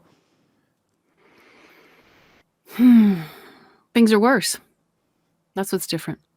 There's a lot more money out there. And it comes down to the same thing. It comes down to the first thing, which is the fingers are pointing the wrong way. It's not the writers. This comes down to one thing in my mind. Corporate greed. End of friggin' conversation as far as I'm concerned. And I don't care who this pisses off. I don't care. I will say what I believe is the right thing. If you look, more and more money is being spent on shows. And little, if any, is going to writers. And without the writers, we don't have a show. There are even writers on reality shows. If you look at the ratio of CEO wages to general workers in any given company, and that includes entertainment. Now, these are aggregate numbers, right? They're not specific to the entertainment industry, but let's look at the big picture. CEOs make a lot more than the workers, right? In the 1960s, they made 20 times what the average worker makes. In 1989, they made 59 times what the average worker makes. Take a wild guess what that ratio is now. How many times more does the CEO make than the workers who make that company possible? How many times more do you think that is? What do you think that number is now?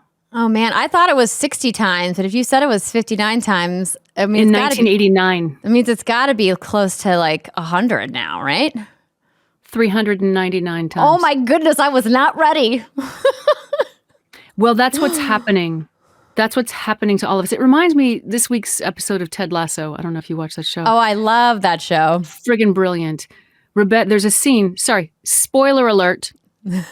There's a scene where Rebecca turns to a bunch of billionaires and says, "How much more money do you need?" I'm not going to give anything else about the scene away, but that's what I want to say. There's a wonderful parable. I don't have a writer present, so I don't know if that's the right word to use. It's one of my favorite descriptors of life. And a person they're going to take a tour of heaven and hell because they've graduated, their time on the planet is up. And they're just, for some reason they're touring heaven and hell. And they go check out hell first. And it's gorgeous. There are these banquet tables everywhere covered in incredible food. It's gorgeous. And everyone's miserable. Everyone's sitting at the table. They're miserable because they have forks and knives and spoons strapped to their hands that are 2 feet long. And they're trying to feed themselves and the food is just falling and they're starving. So they're like, wow, that was a fun part of the tour. And they go to the heaven part of the tour.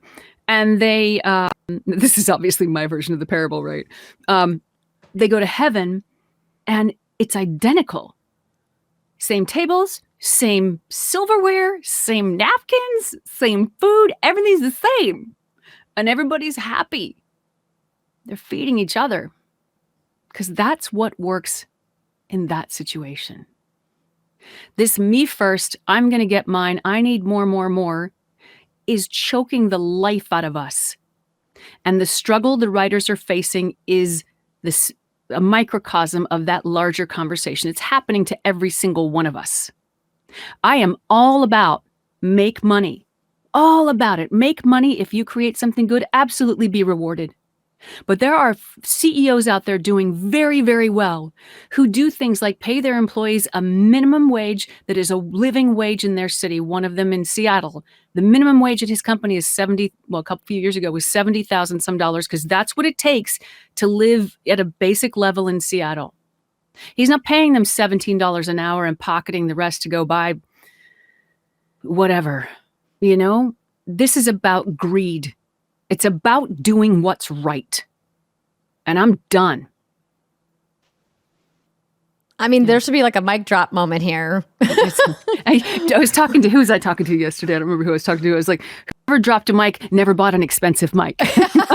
like, don't drop it. Oh my God. But we also get equally expensive boom arms to hold the expensive mic so it does not fall.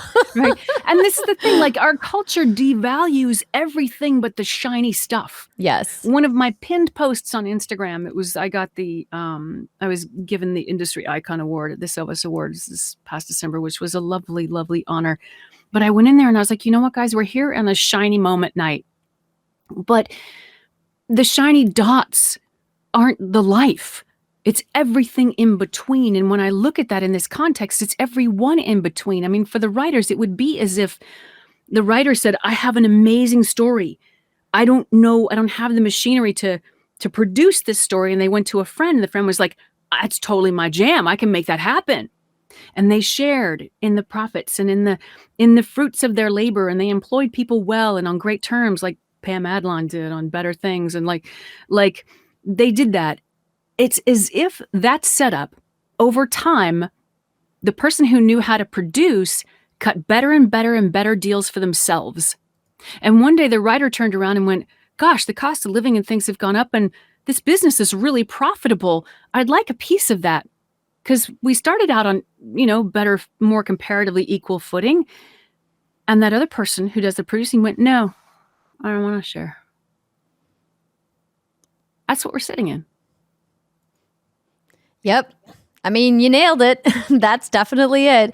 That's why I think it's hard to hear any argument against the writers asking for more and saying, hey, streaming has fundamentally changed the game. We saw the music industry go through this with streaming, and there was a couple, major figures in the music industry that really helped push artists' rights through when it comes to music. But obviously, video is needing to do some catching up as far as making sure artists of all kinds that work on these shows are compensated accurately for how many times people watch stuff on streaming services. The finger's pointing the wrong way.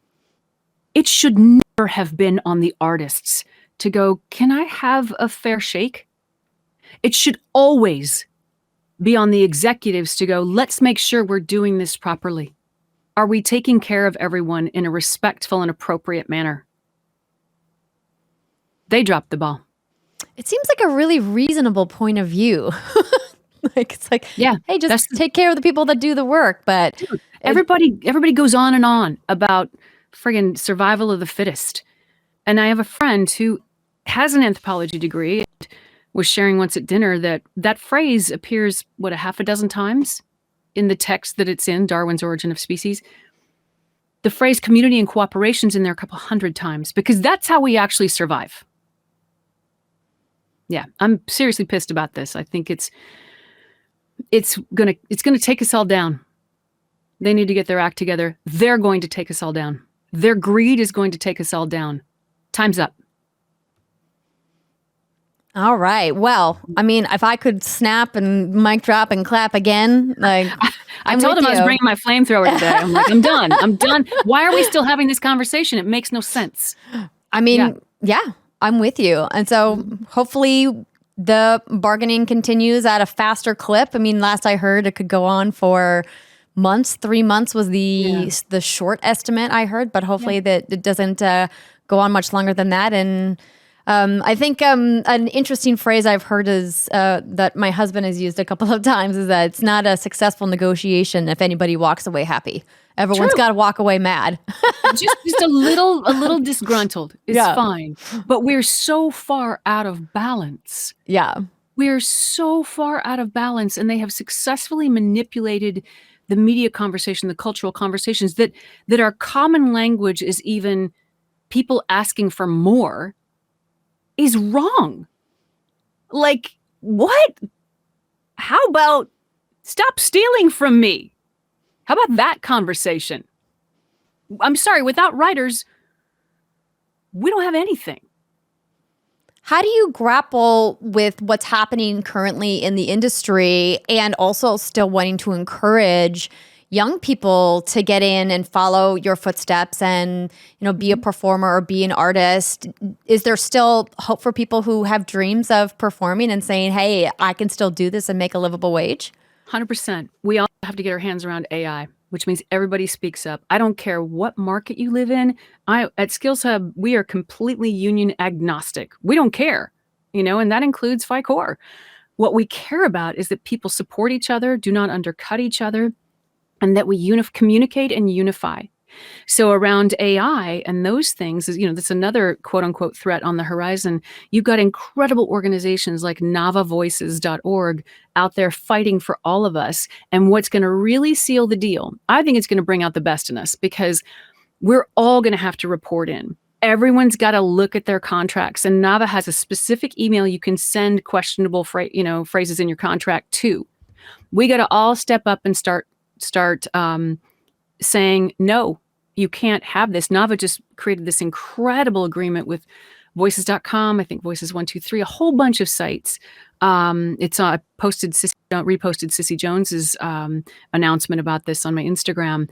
And those sites, I know Voices was going to be pulling people's audition clips and selling them off as AI. And Nava came in with an agreement called the Fair Voices Act, where those companies won't do that. We've protected ourselves. So absolutely, I say to people, like, if I said, don't jump into this business and this career because of the writer strike and AI and all that, who wins? The bad news wins. No, we stand up and we take a stand for what is right, the environment we want to live in, the culture. It doesn't happen because someone delivers it like a Christmas present. It happens because we step up and we make it happen. No one's coming in the cape. Turn around. Your cape is on your back. Suit up and let's go. Do you think AI is going to become so pervasive and ubiquitous that it's going to push out actors? I mean, it's great to hear that there's people who are being proactive about putting legal protections in, but sometimes it feels like even if you have legal protection in a contract, actually putting that into practicality in a real world scenario, trying to chase a blockchain company who has no central location or address anywhere is like, what is your recourse as an artist if somebody is, using your voice for an AI project? You reach out to Nava, because they have attorneys, or they don't, they're a nonprofit, but they have connections to attorneys who are moving on all this. Honestly, for me, it's a grab the popcorn moment. It's very similar to the writer strike in that if it was you or me or Johnny Depp or Meryl Streep or Susie Jones or, Shakita, Viran, whoever it is, and they took our face and put it on their product, instant lawsuit. Same for our voices. For some reason, they haven't caught this detail. And there is a stack of litigation headed to some huge companies. So I'm like, just grab the popcorn and let's watch them flame out. This is going to be fun. Ooh, okay. Some tea. I like it. The rights are on your side. And yes, we'll have to step up. We'll have to adult this one. And that is the deal. We are in a paradigm shift, and AI will be, it will be created a lot in our image. It'll be the best and worst of us, and it's up to us to train the baby. I'm with you. Us. Yeah. Do you think that there's any merit to people saying that AI is going to become better than human voices? I mean, I think we both know that that's phooey, but I mean, I've heard some pretty compelling samples that I'm like, oh no, this is bad. Sure. Well, you know what my goal is? My goal is that I am not anti-technology. Like Nava, I am absolutely not anti-technology. I'm pro-person, pro-actor. And look, actors, I think it's really smart to organize and make a clearinghouse. And if they're going to use your voice, great, pay me for it. Compensation, control, and clarity. Where is it? Great. Go ahead.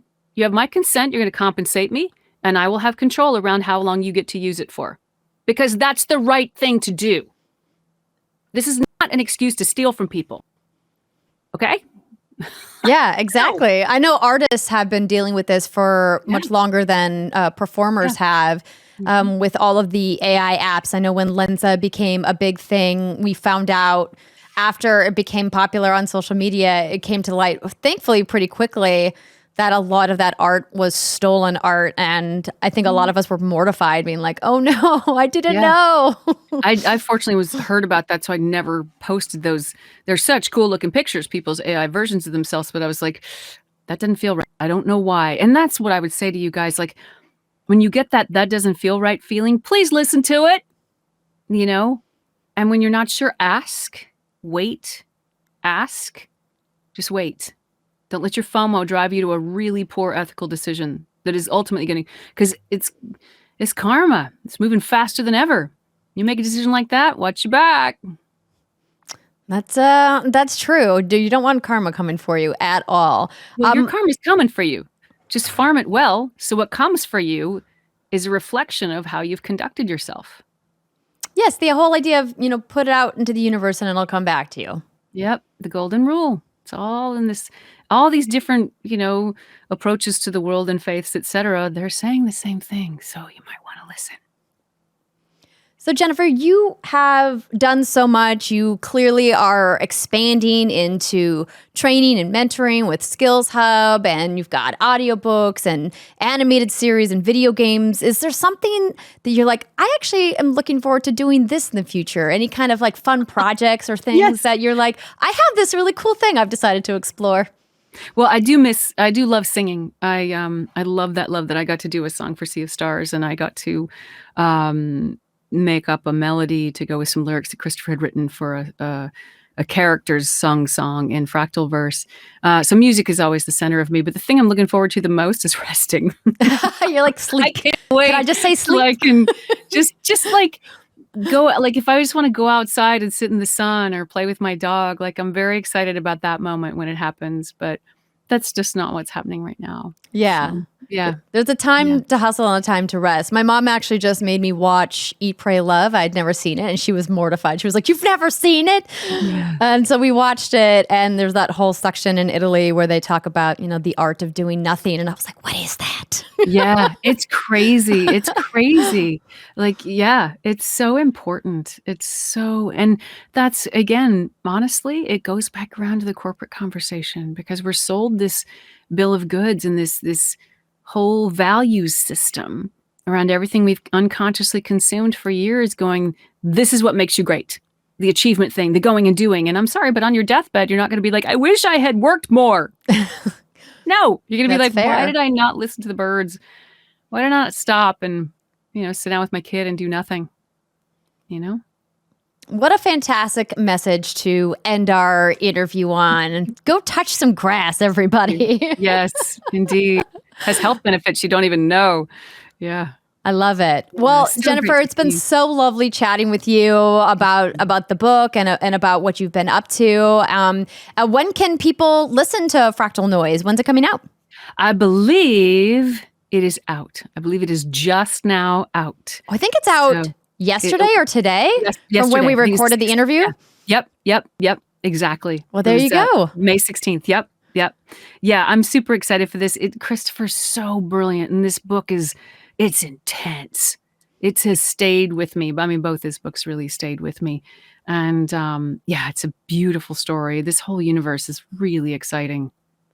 Yeah. We'll be sure to put having me. Of course. We love it when you come on the show. We know that you're very busy, so thank you for making time to pop by and talk to us about what you've been up to. And for everybody listening, we will put the links in the show notes, as I mentioned, so you can check out Skills Hub, you can check out Fractal Noise, and all the other fun stuff that Jennifer is up to. We'll put the Instagram there too, because I want to see the walks in the morning. That sounds very relaxing. They're kind of great. Yeah.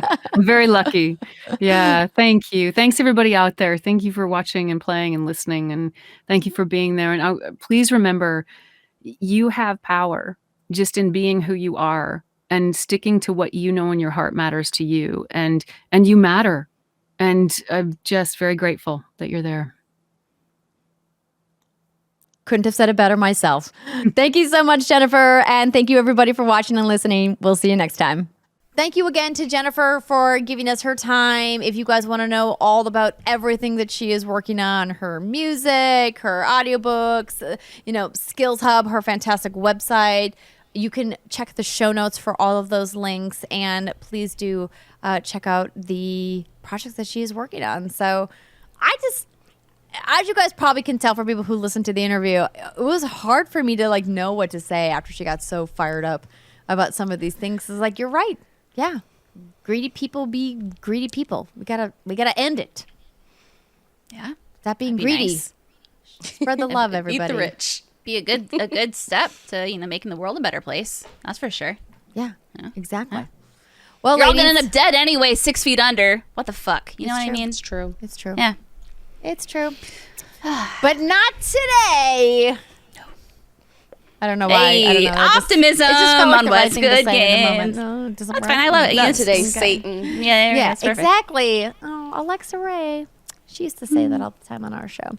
Anywho, we've got some really fun episodes, you guys, coming up over these next couple of weeks. It's gonna be wild.